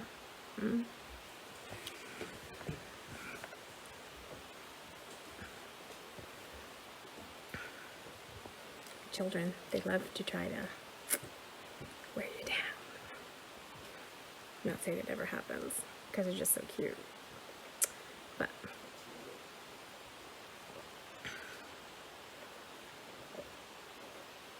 sorry, I need some water.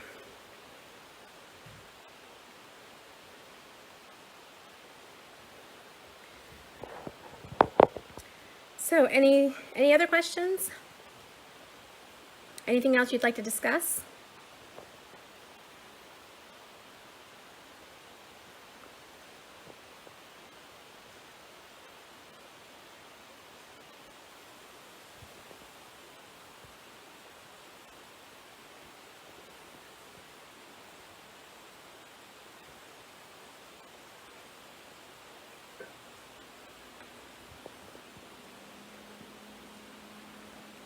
So why don't we take a survey as far as what you all would like the next canning lesson to be on?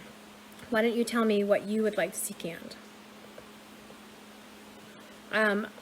Christine Alexander, who's a member of our group and the owner of Sugar Hill Cranberry Co., she has some beautiful, beautiful bogs here in Maine, and she offered to donate cranberries from her bogs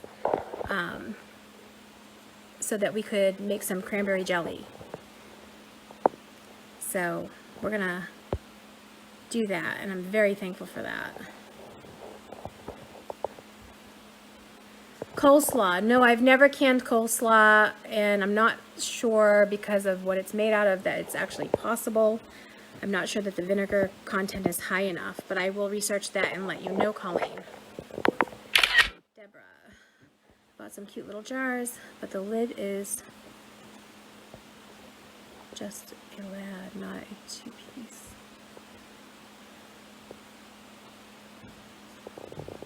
I'd have to see the picture of the jar, Deborah, so if you could private message me a picture of the jar, I could give you a better answer for that. Fresh corn. Joseph, how many acres? Our entire parcel is 2.8 acres. We use probably, I'm going to guesstimate, a half to 3/4 of an acre. We have very little lawn. Most of our property is wood. We are planning on expanding our orchard area. We have 3 pear trees presently, no, 4 pear trees, 3 apple trees, and I have 3 elderberry trees coming on the 15th with our seedlings. So we are going to be clearing some dead wood up and building more orchard space. It's our goal that as we age and retire, we will be able to have a secondary income in addition to my husband's retirement monies, so that we'll be able to support ourselves. So we're hoping to be able to sell apples and garlic and things like that.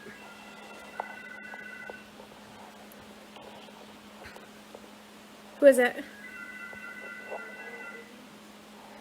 Let it go to voicemail. Or actually just answer and let her know that I'm doing a tutorial on canning right now. And I'll call her back in just a little bit.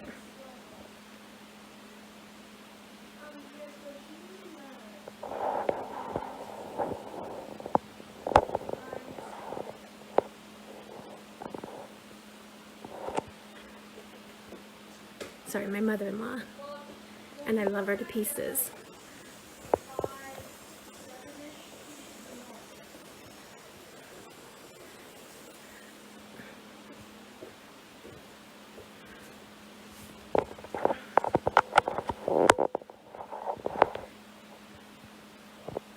Elijah, would you pass me these books? I should have grabbed them.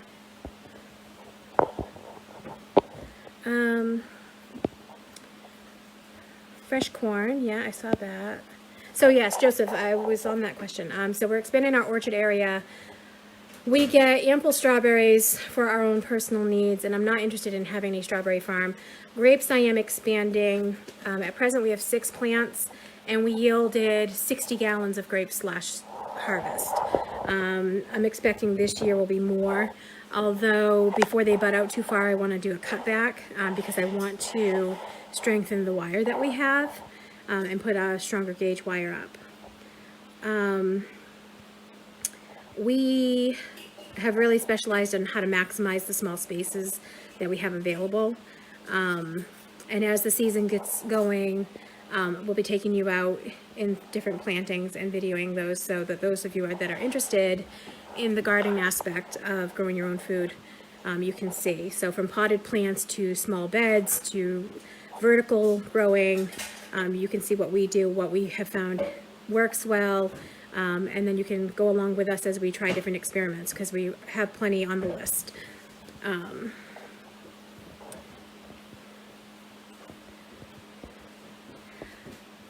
Lynn, yes, you can do a test run of canning jarred water and not waste product. And yes, all it's going to cost you is the expense of the lids that you're using. I wouldn't recommend if you're really looking to learn. I know some people say, oh, I can use old lids, and you can. But I would not recommend doing that if you're looking to really learn about sealing and things like that, and you want to make sure proper seal. So yeah, you can absolutely do that as a test run. Vegetable beef soup. Awesome. Yep, we can do that.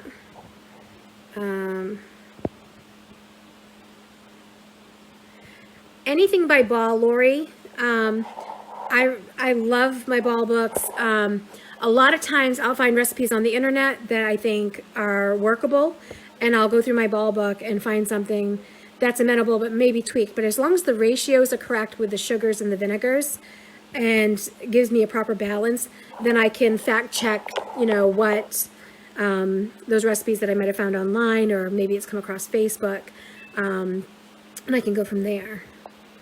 But anything Ball puts out, I highly recommend. You absolutely can in half-gallon jars, Lori. I'm sorry, Lynn Simmons.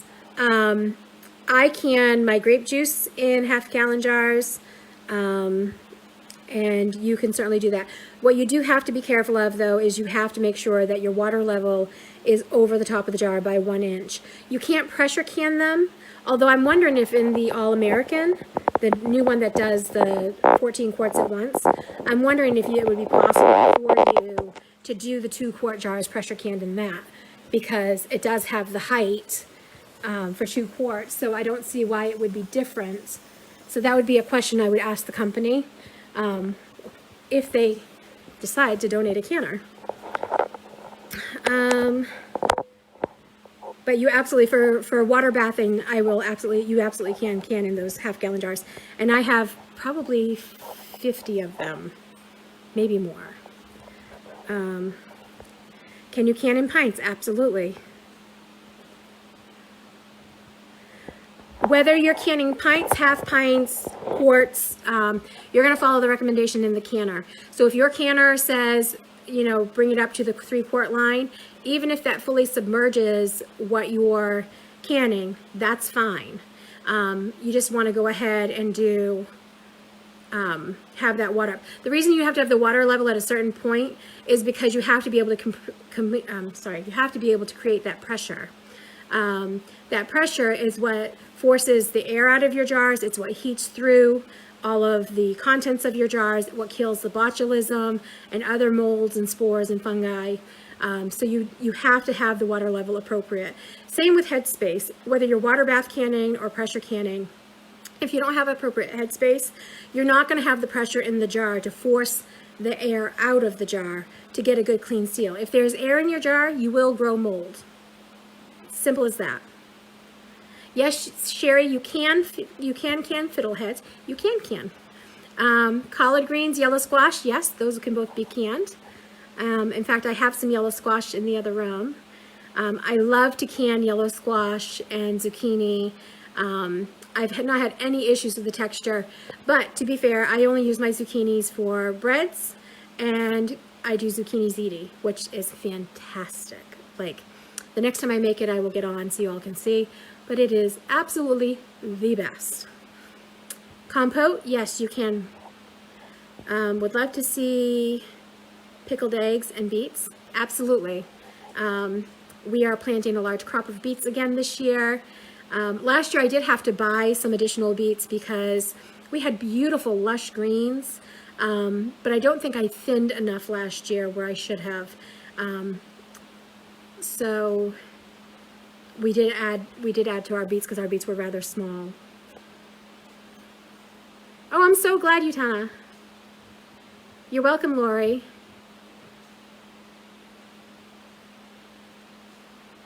Yes, you can compote. Depending on what the recipe for the compote is, and as long as it has appropriate ratios of vinegars or sugars.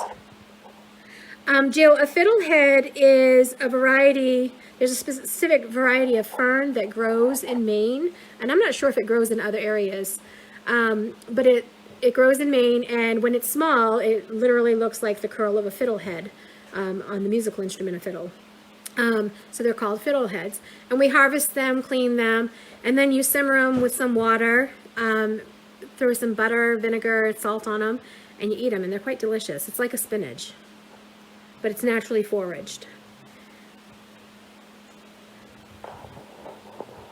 Angela, yes. Depending on what you're doing, there can be different levels of water for pressure canning.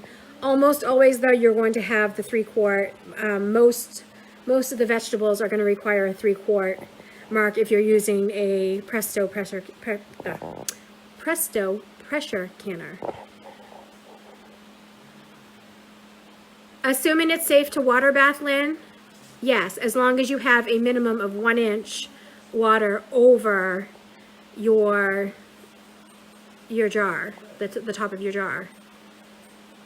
Assuming that it's safe to water bath, yes.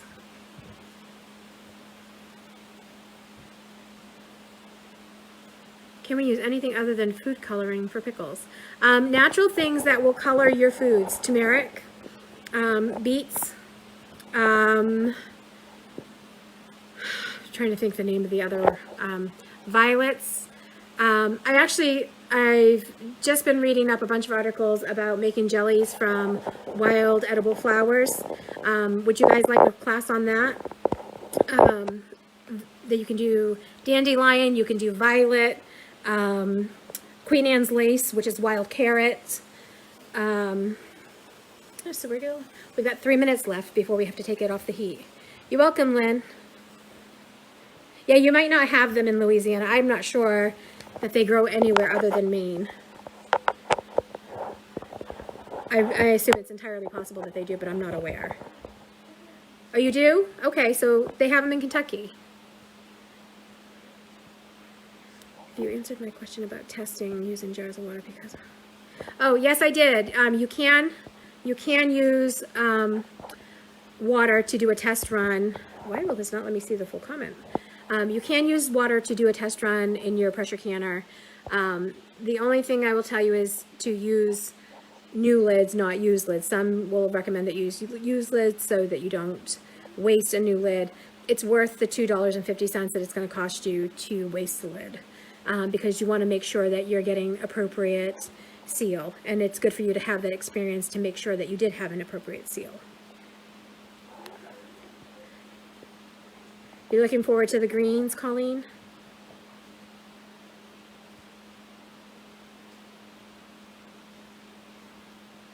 Yeah, you do have to be careful, Jill, with picking the wrong fern, because we actually bought some from a grocery store once.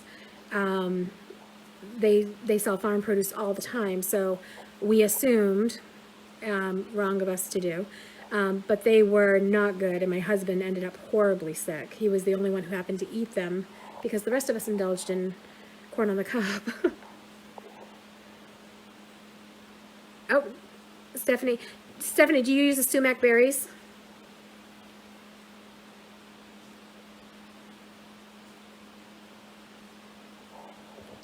And Catherine says there's fiddleheads in Canada, Ontario.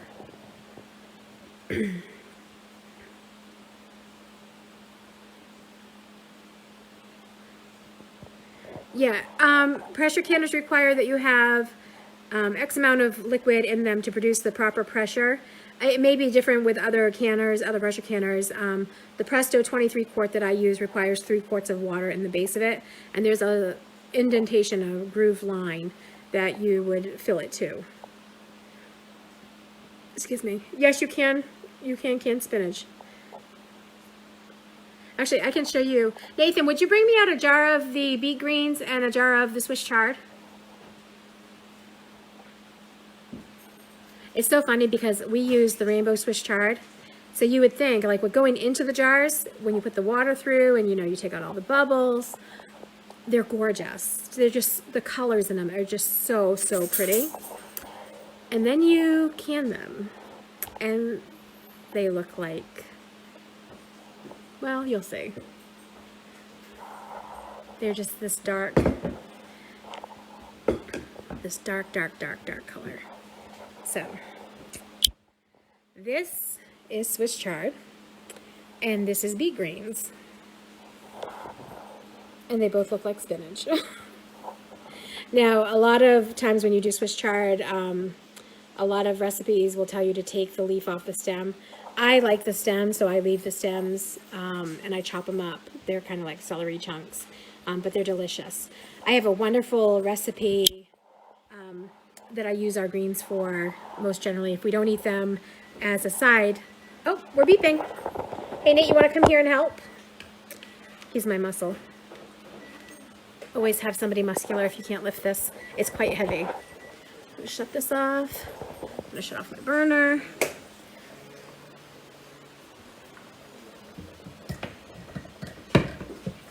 Take out the trivet. Let's just move this around so you guys can see. Can you lift that over? I'm gonna go on this side. Okay, so we're off the burner. And now we have to do is let her drop down to 0. Stephanie, my husband is a nature person, so he knows a lot of orchards. Oh, good.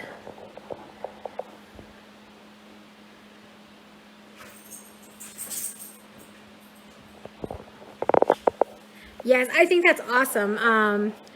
I highly recommend that people learn how to do that. Dandelion greens. There's a little rhizome at the bottom of cat o' nine tail that's edible. It's like an onion flavor. I don't know if your husband knows the name of it, but I don't remember the name of it off the top of my head, but I know it's there.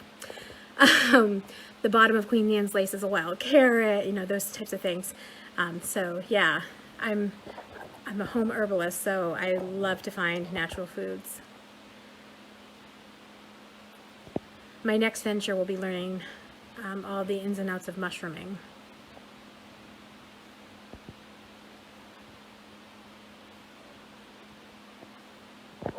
Awesome.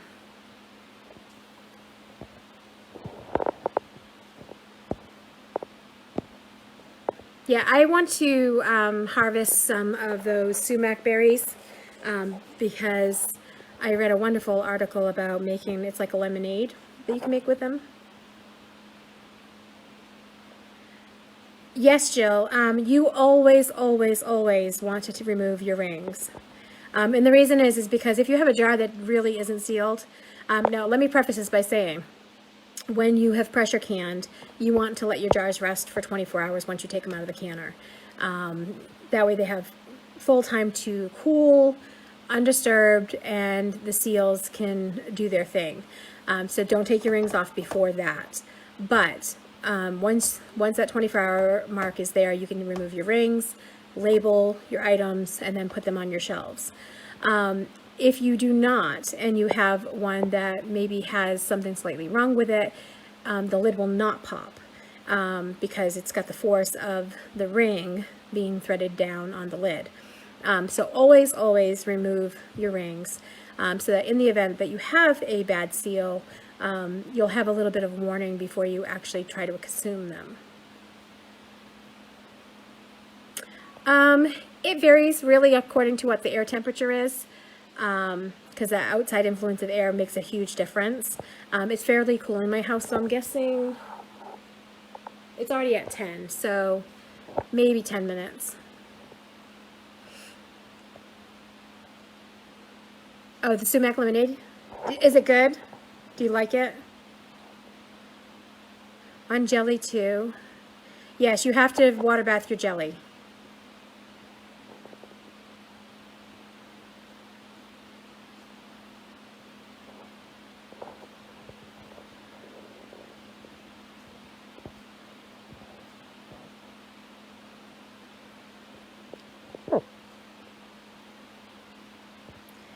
Yep, Debbie, oh, sorry, Stephanie's question just popped in above yours.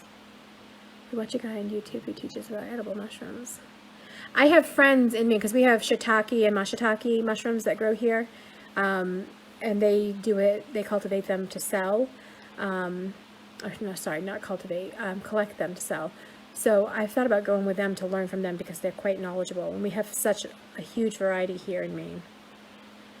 So Debbie asked, she missed out about the thing about the rings. So you always want to take the rings, yes, take your rings off of jelly too. Cold, whether it's water bath or pressure can, you always want to remove your rings. The reason we do that is so we avoid what's called a false seal. If you have a jar that has maybe a little bit of something underneath the rim, maybe you have a nick that you didn't quite see, that the heat exposed, something that would cause the jar or the contents to go rancid. You want to be able to make sure that you have some type of awareness to that before you attempt to consume it. So absolutely always take the rings off. I'm at the point in my canning career that unless it's because I've bought new jars, which every year I buy new jars, just because I always run out of jars. I just do. It's just something I do.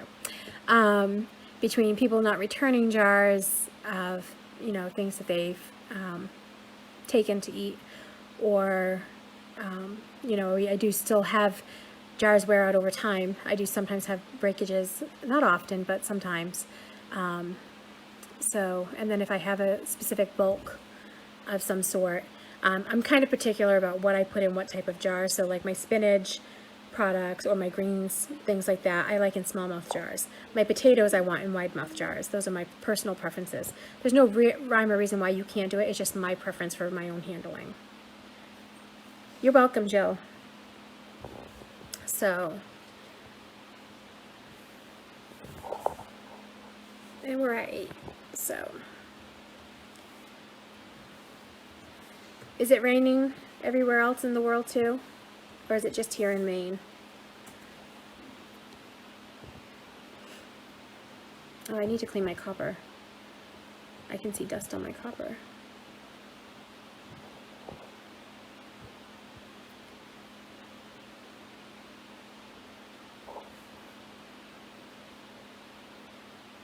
Hi, Alyssa. Nice to see you. Well, nice for you to see me, maybe. Not in Florida. Do you have beautiful, warm, sunny weather that we can all be jealous of?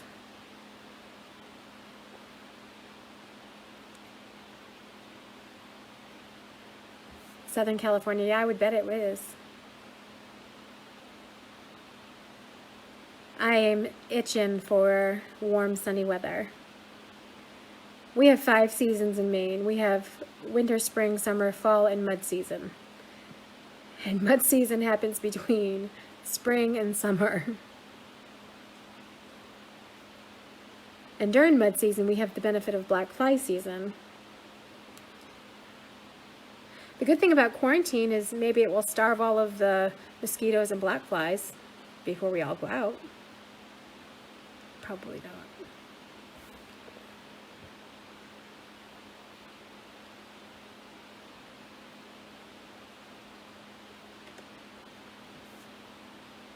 So any other questions?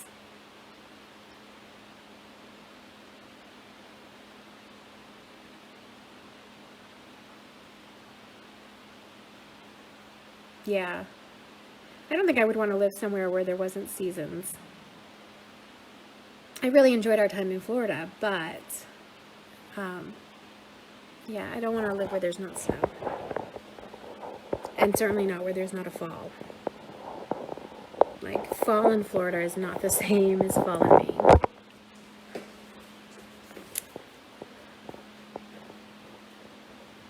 Okay, so I'm going to flip this around.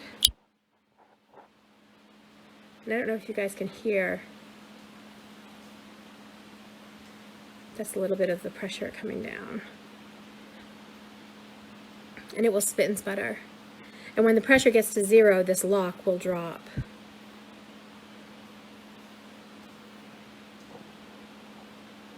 We're going to get there, though, very quickly. So yeah, that's pretty much it. So I was saying before, I've got a recipe I use with the greens. You take the greens, strain them, let them set so they strain really, really well. I suppose you could press them to get the excess liquid out, but you don't want them to pack together. And then you mix it with ricotta cheese and Italian seasoning and garlic. And then you take chicken breast and make slices down the whole length of the chicken breast and stuff the slices with the mixture. And then sprinkle some Parmesan and cheddar over it and bake it. It is fantastic.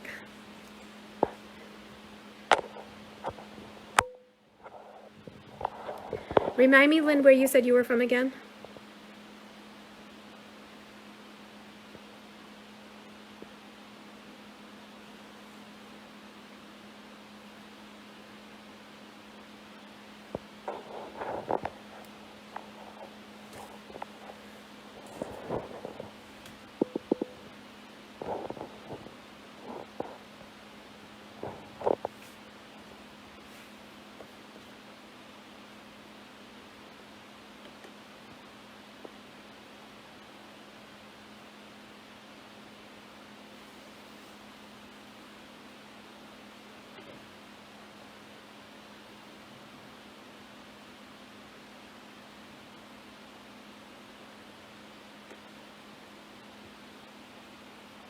Did we freeze?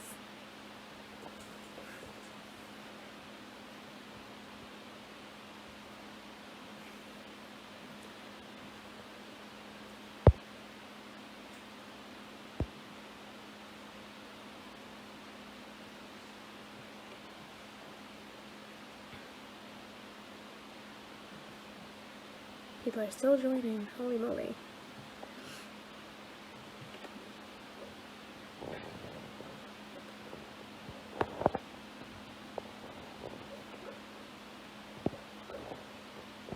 Fran Emmanuel. We called away for a few minutes, came back. I should open pot on the towel, so this part where you were. And oh, sorry, dog.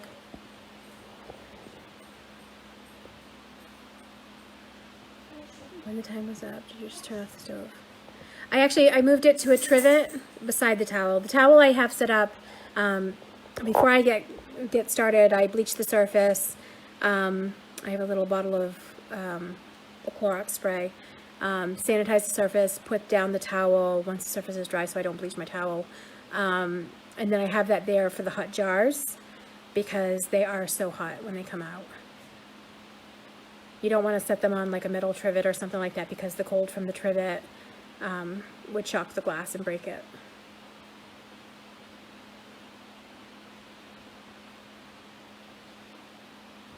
So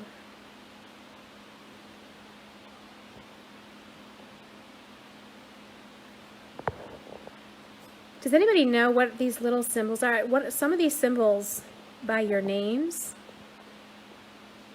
Like Fran has one that's green with a plus sign and a little funny doodad. What does that mean?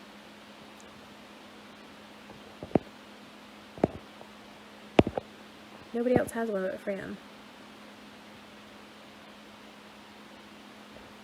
Can everybody else see it, or is it just me?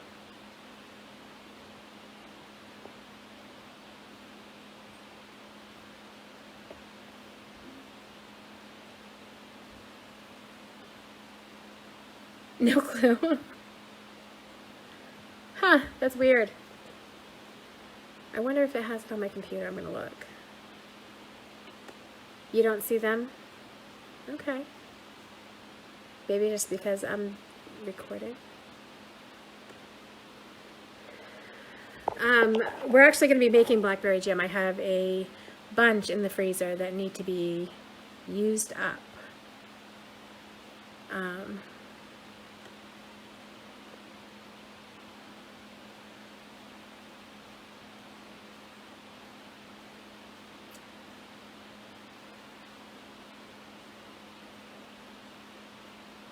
Yeah, probably because I'm leading the show.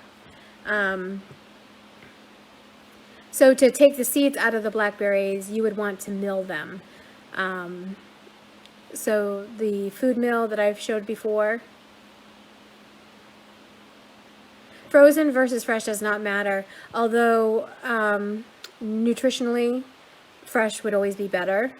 But frozen is, you know, just as well when you're making jam. Harvey, possibly because you're leading the show.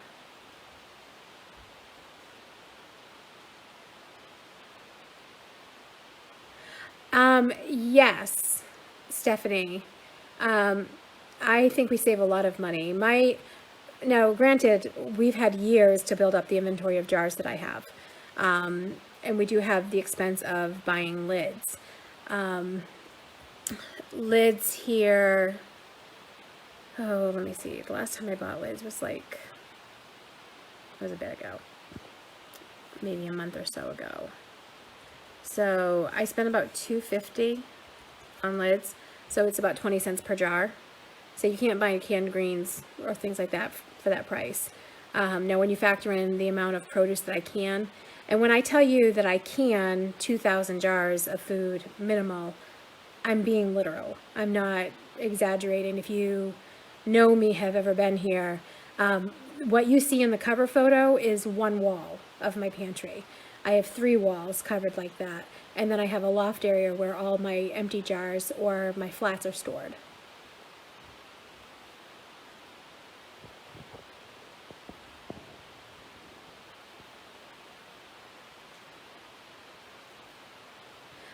Deborah, I have these crates that are cleaned, and I clean them every time I refill them.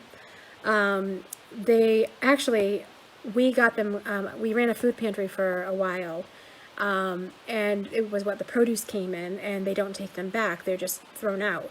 And I'm not good about throwing things out that can be reused if I have an immediate purpose for them.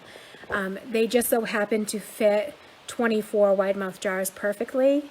They fit jelly jars, and they came in varying heights, so I could stack them and interlock the crates without risking damage to my jars. So that is what I use for them. Nate, do we have any empty crates down that I can show these ladies and gentlemen? Can you go in the pantry and see if I have any of the empty black crates?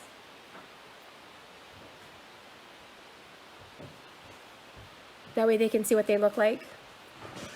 So what I do is I take my jars and I put them mouth side down to eliminate any possibilities of spiders, because Mama's not a fan of spiders. So this is one of those crates. You might have seen them at your local grocery store, but see, they have these great grooves and these pieces that stick out. So they interlock here, and they're very stable. So I can put the mouth, down here. And so far, I mean, I know they have these holes, so yeah, I guess spiders really could crawl in there, but I have not been so unfortunate to have that happen. Nate, honey, you can take this back, sweetheart. Thanks.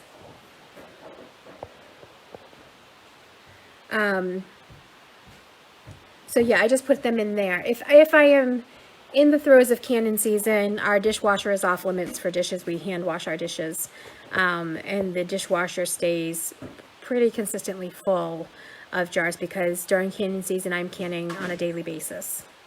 So there is no reprieve for Mama. Sorry, I shouldn't call myself Mama to people I don't know. Sorry about that. Can you tell I have lots of children? By the way, I just meant, did you adjust any knobs? Oh, no, you don't take your weight off until your gauge is down to 0. When your gauge is down to 0, then you can take it off. If you take it off beforehand, you're going to cause your canner to rapidly depressurize, and that will cause siphoning in your jars. Siphoning in your jars means the liquid in the jar comes out from under the lid, which can cause seal disruption. Vicki, that sounds really, really nice. I've never had that before. I would be very interested in trying that. See, now Vicki's just doing that little symbol too. I don't know.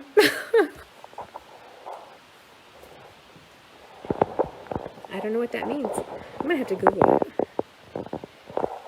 You're welcome. That sounds really, really nice. Now I'll tell you a funny story. I found a fabulous recipe that I was like so excited to use. It was Contru oranges, and you take the sliced oranges, a thin skin, and you leave the pith and you use the rind, and you take the oranges and you kind of candy them in Contru. And of course, Contru is a very sugary, sweet liquor that's orange flavored. And so I was so excited to make this. Well, long story short, the oranges that I ended up getting, the pith on them was so thick that it ended up being this big batch of bitter grossness. It was disgusting. And so I figured, well, okay, I'm going to try to sweeten this. So I added tons of sugar and lemon juice, thinking I could just maybe correct that. It was so bad. There's no appropriate term for me to tell you what it tasted like.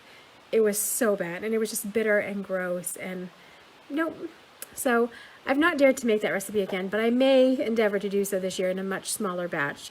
I have never had something go so awry during the process in my recent canning years, but oh, so gross.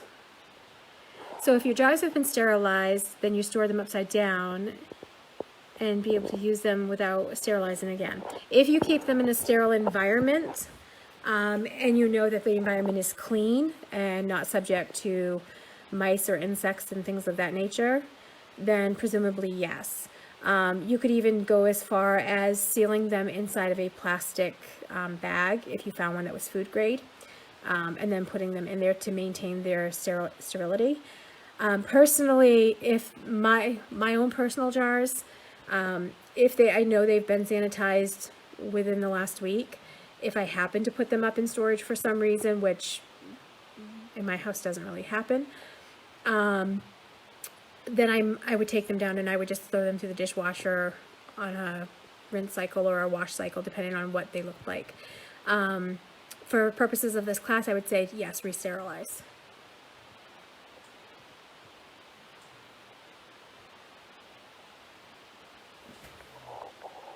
So we're down to 4 pounds.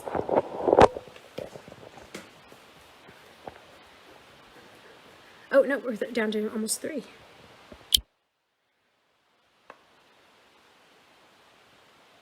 You can hear the lip jars and everything shifting with the bubbles. So now when you take the jars out, even after it's been vented and depressurized for the full 10 minutes, you will, more likely than not, notice movement in your jars. What is that? What?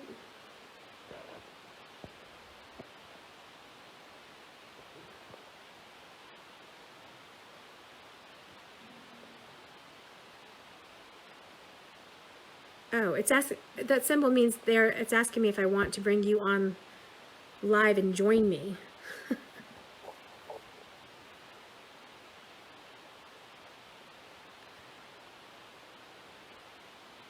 I would not store jars with lids on unless you're using used lids that are clean and sanitary.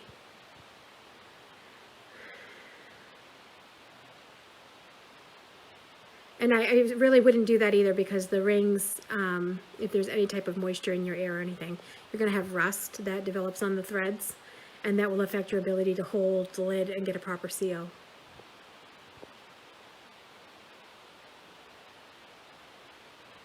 Utana, I do not typically stack my jars one on top of the other.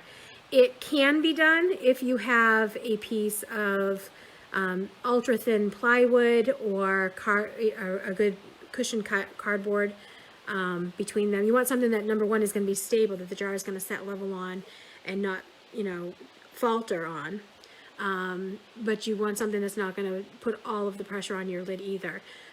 Anything like that you don't want to just stack jar on jar. Even like, I'll notice sometimes I'll go in my pantry and one of the kids, and even sometimes my husband, will occasionally forget and take one of the tiny jars that we have for something and set it on top of a taller jar. You don't want to do that because it can disrupt the seals.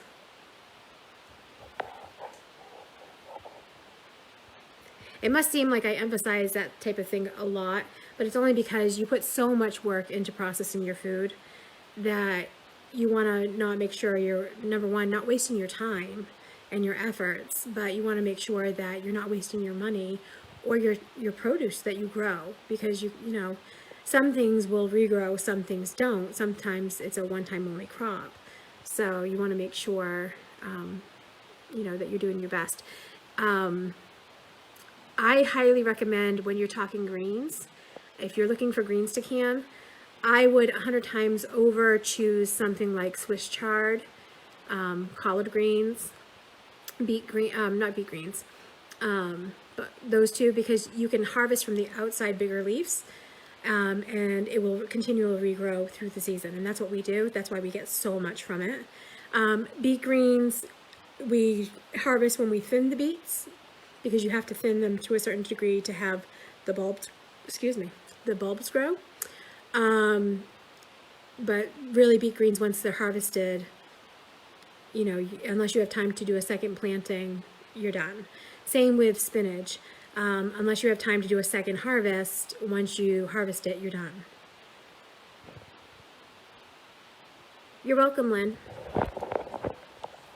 So that is my recommendation. And that's really because, where we do operate in a small space, I really want to maximize what I harvest.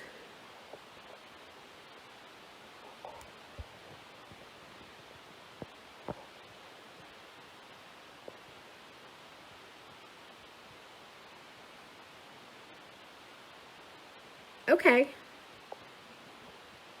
I had no idea what that meant. The nice thing about this, you know, the Facebook Live is it stores the video so people can come in at any time and watch it. I'm having like a little bit of difficulty with, like I had to make albums for our photos, but I'm having a little bit of difficulty doing that with the videos. So maybe somebody who's more Facebook savvy can tell me how to do that. I don't think I'm unsavvy, but I'm certainly not a techie.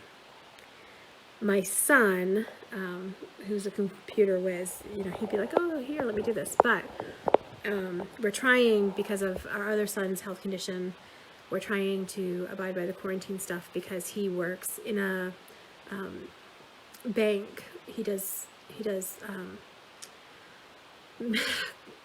groundskeeping for a bank inside, cleaning and things like that. So he's exposed to a lot of people. So we don't want to take any chances of him bringing the virus here. So, and he lives independently and all that. But so he is. He set me up the YouTube channel. I just have to transition the videos over, and he sent me a big, long instruction on how to do that. I just have to have a few minutes to do that. But between this and my business and stuff, I have not had the time. So we are almost at 0. The last few minutes seem to take forever. So it's quite the process, which is why, like, I'm so interested to see if All American will gift us a canner to review. So, which I probably should check that email.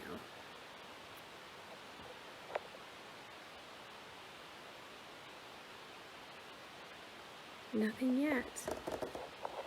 We shall see.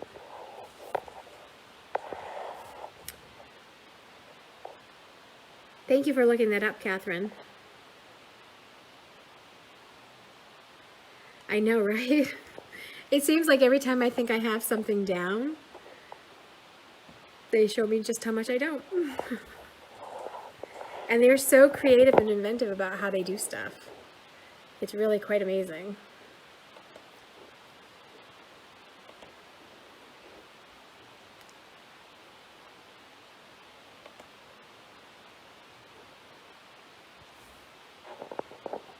One degree left, 1 pound of pressure left.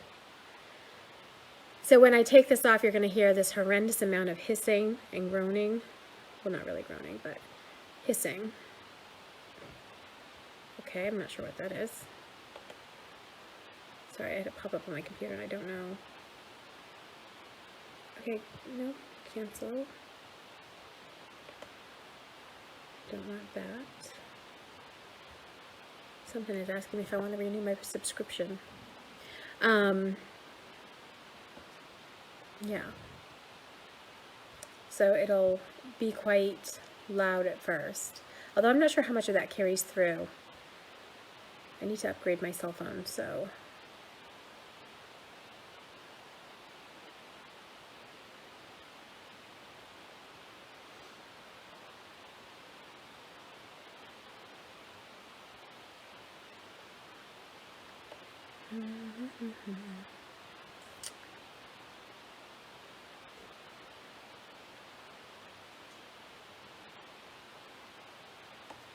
That's one reason I'm really looking forward to the All American, because the idea of doing 14 quarts in one setting is just, yay. It would save me so much time.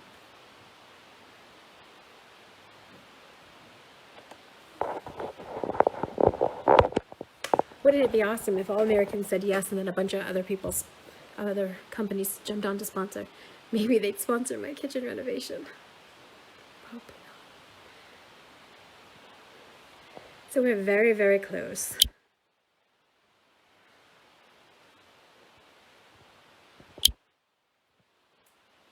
So, any other questions before we take that off? We're going to have another 10 minutes, so.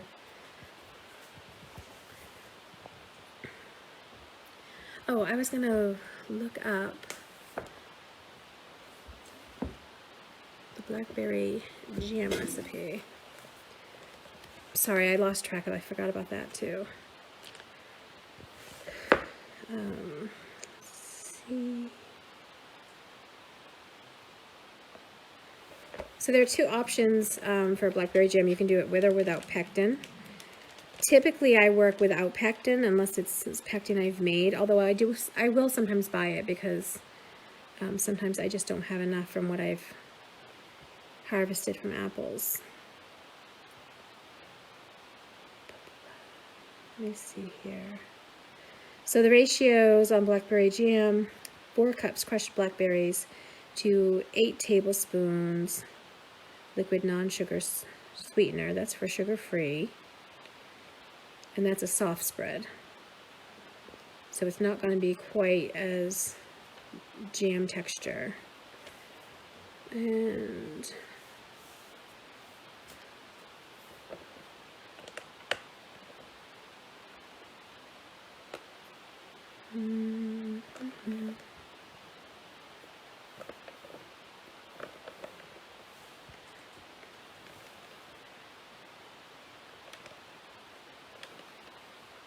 the other one is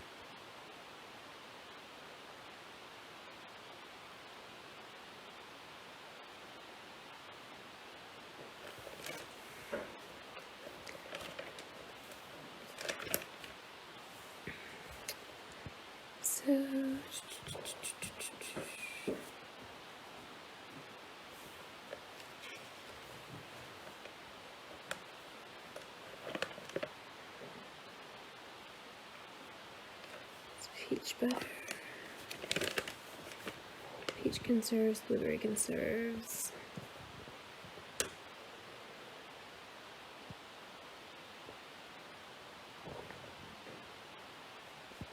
Muscadine follows grape. You weren't asking about that though. Berry jam: blackberry, blueberry, boysenberry, dewberry, gooseberry, loganberry, raspberry, or youngberry. 9 cups of crushed berries to 6 cups sugar. And that will only yield you 3 pints. So, yeah, I would increase that for me because my boys would eat 3 pints in 2 days. Is it at 0? Let's check and see. And we have achieved 0.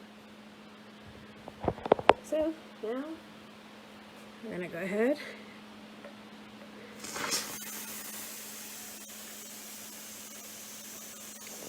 hear that beautiful hiss.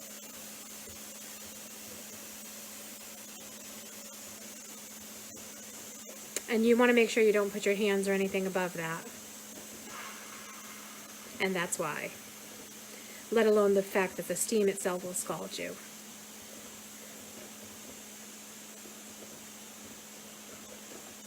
Now as that drops and depressurizes, this lock is going to drop too. We're going to go ahead and put a timer on for 10 minutes. And you hear that noise? That is the liquid. It's still continuing to boil. So you want to make sure that you respect that that is still very hot and boiling at this point. So yeah. Any other questions?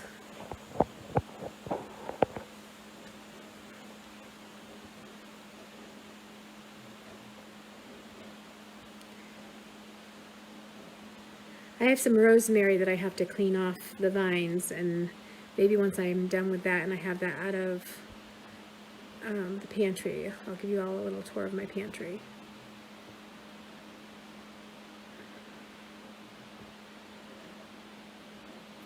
And you can see what my wash basins and stuff like that look like. If you're going to get into greens and canning greens are probably one of the most... What in the world? Sorry, my computer just did its own little thing here. Washing greens is probably one of the most time-consuming and somewhat frustrating things you can do, because greens hold a lot of the dirt as they grow up in amongst the veins, especially on the back of the leaves. And then of course they get in cake in like the ribs or stalks. So what did I tell you? If you interrupt, the word is no. And you just interrupted, the word is no. Sorry about that. Oh, lock dropped. So that's good. See, it doesn't take very long for the lock to drop. So what I do is I have, if you go to like a local Family Dollar, a Walmart, you can get a small laundry basket, one that's not a normal family size laundry basket, that has the holes all the way around it. And as you harvest, you put your leaves in that, and then, I don't know if you saw well, I posted it, so yeah, the big blue bucket that I posted that had the potatoes in it, that is quite big and quite deep. So if you fill that with some cold water or warm water, whichever you choose. I personally prefer cold because I want my greens to stay as vibrant and healthy until I'm ready to chop them and wilt them. But you put them in the bucket, you put the water in the bucket, you take your basket, plunge it into the bucket, swish it back and forth like a washing machine would agitate, and pull it out. And you do that 4 to 5 times, changing the water in between, and you'll have a nice healthy layer of mud in the bottom of the bucket that you'll have to rinse out each time. But it is the best way to clean the greens.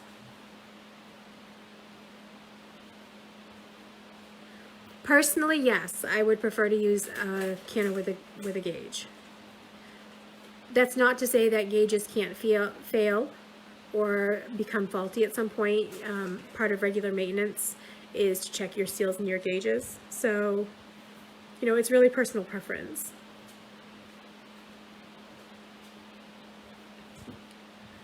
It feels safer, I should say, to have a gauge. Yeah, and that's exactly why I wrote the letter, to see if they would donate when my friend suggested it, because I would love to test it and to review it, but I can't really say, hey, yeah, this is a great machine if I haven't used it. So yeah, we'll see. I thought I would even, I was asked about the electronic pressure canners, and I thought maybe I would even contact a couple of those companies and see if anybody would be willing to donate one, and then, you know, I could read the manuals myself and do some research and see if I really think it's viable. Not that I'm an expert, but I think I have enough experience to form an intelligible opinion. So the canner's getting quiet. Get about 5 minutes.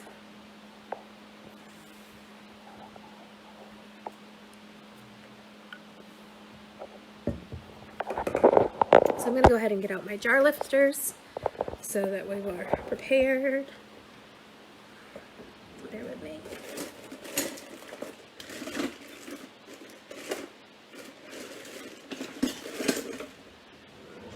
They were putting in the wrong drawer.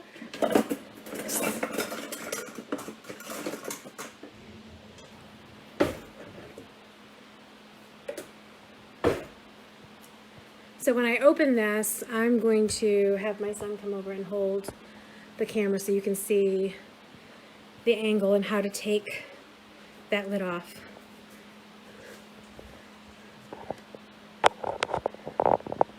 Oh, thank you, Jill. I've actually been asked before if I would consider teaching some classes like in adult ed and stuff, but I don't know if there's any type of certifications or anything that you have to have.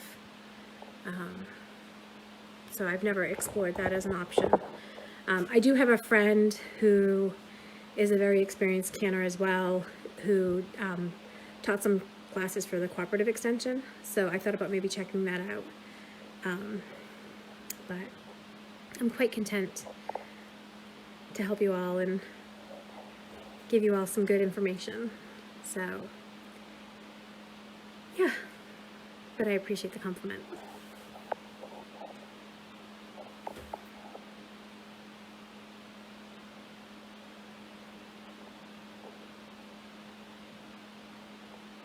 We got 3 minutes.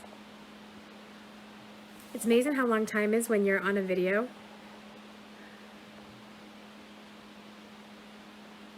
Can I give him to me? It may be the same as what I have. My canner will hold 22 pints. Small mouth fit much better than wide mouth, but it does do 22 pints. You can fit 11 on each shelf, on each rack. And I love, on items that I use small jars for, like my pickled peppers. When I make taco pie or enchiladas or things of that nature, I can use one full jar and not have to worry about it stored in the fridge or if we're going to use it in time. We use a blend of hot and mild peppers. I formulated my recipe for my family based on what we like to eat. So you may want to use less hot peppers or, more hot peppers depending on what you want for heat in the jar. But I don't want it to sit in the refrigerator and have it be something that has to be in. I'd rather just use the jar and call it a day.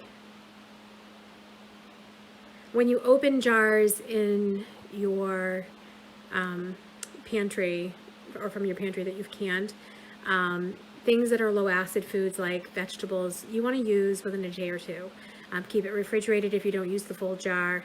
And that's what, really you want to consider when you're canning. What size jars do I want to use? How many is going to feed the number in my family for a meal? To make it more cost effective, and that way you're using, a frugal amount of space, you're not wasting any food, and you're making a wiser investment as far as what you invest in.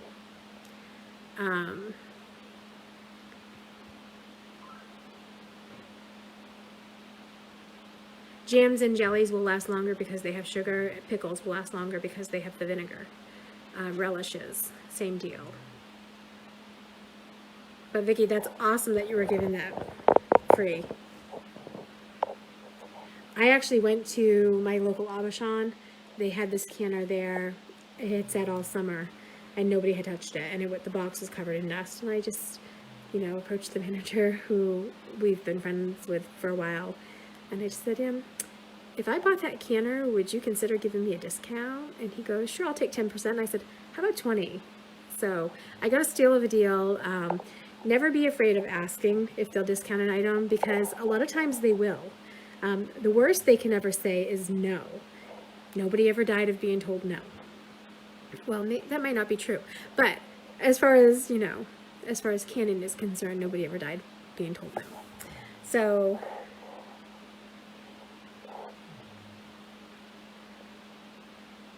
there's so many people commenting on stuff in the canning group, and I wish they'd just get on and watch. That way they'd have a lot of their questions answered.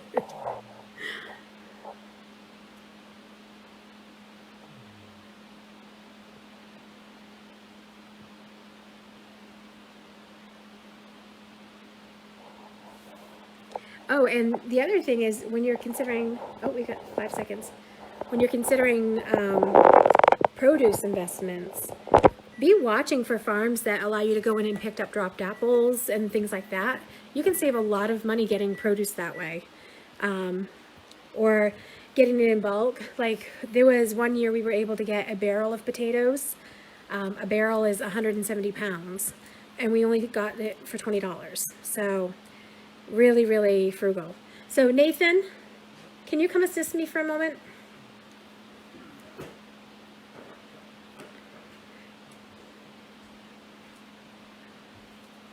I'm going to need you to hold this open. I'm going to slip my shoes back on. I don't want no burned tootsies. Can you? I'm going to take the jars out.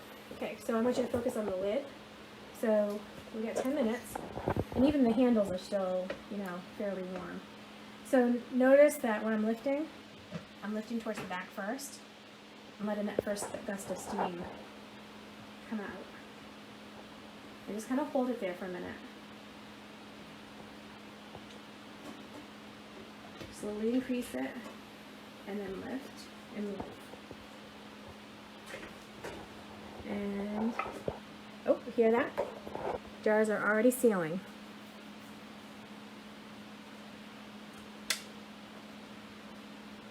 What was that noise? Okay, so I'm gonna start in the center. Oh, we had some siphoning. I think I should have filled that less. That's all right. The top of those potatoes might discolor, but it's not gonna do anything bad. And you wanna be careful that you don't bang them.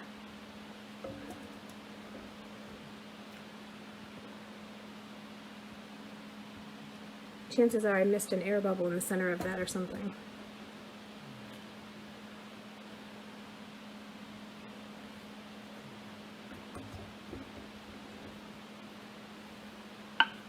Oh, pop, pop, pop. I'm wondering if I have a broken jar. I'll know in a second.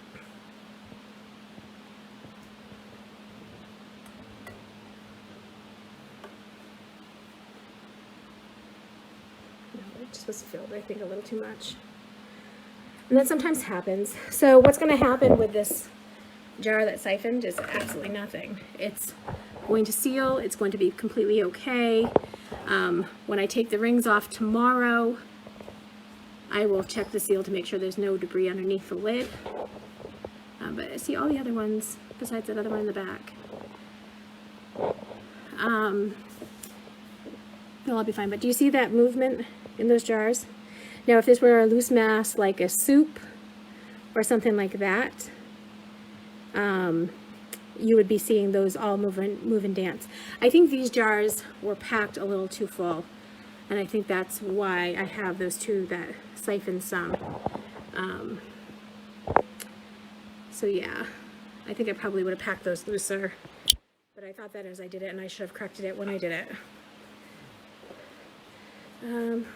They smell great. So typically now what I would do is run the cycle of my dishwasher again, put the water back on the stove. Where I've had some siphoning and there is water from the potato cans in the pot, I'll dump the pot, give it a rinse, add fresh water, because I don't want any debris that are going to interrupt my, number one, my vent. I don't want to take any risk of anything plugging my vent. But I also don't want anything working its way up underneath the rim of my jars. Shelf life on these, I believe conventionally they say a year. 3 to 5 years is okay, but you may have loss of flavor or discoloration. Thank you, Harvey. That's so nice of you.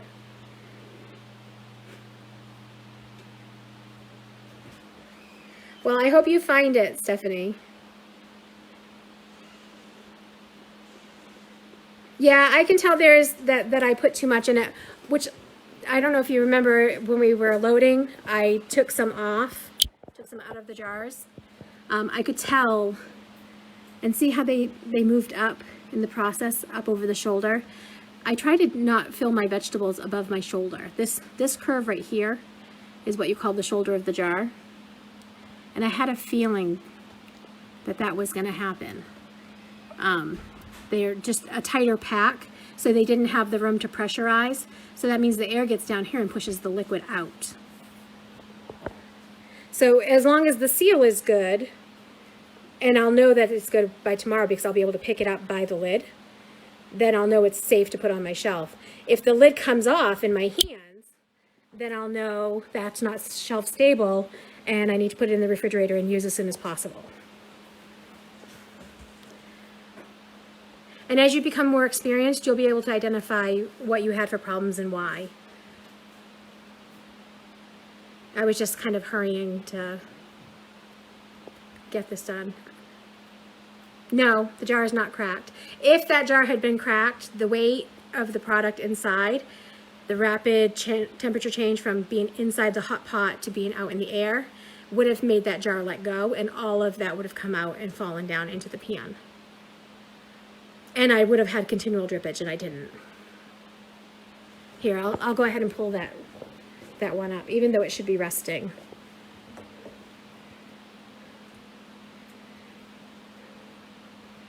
See how, whoops. See how there's no drippage? See the beautiful color? It turns like a golden color. But I'll probably use that one for breakfast tomorrow.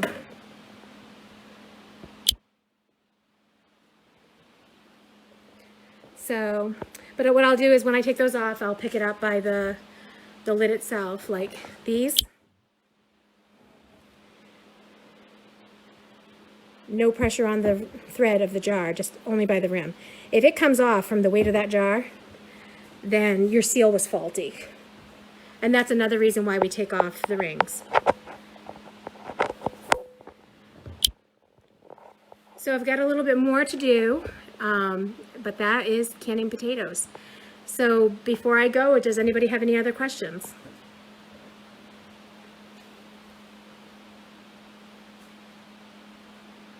You're welcome, Stephanie. Have a wonderful day.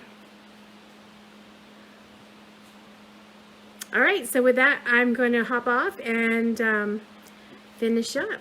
We'll see you all on another day. Bye.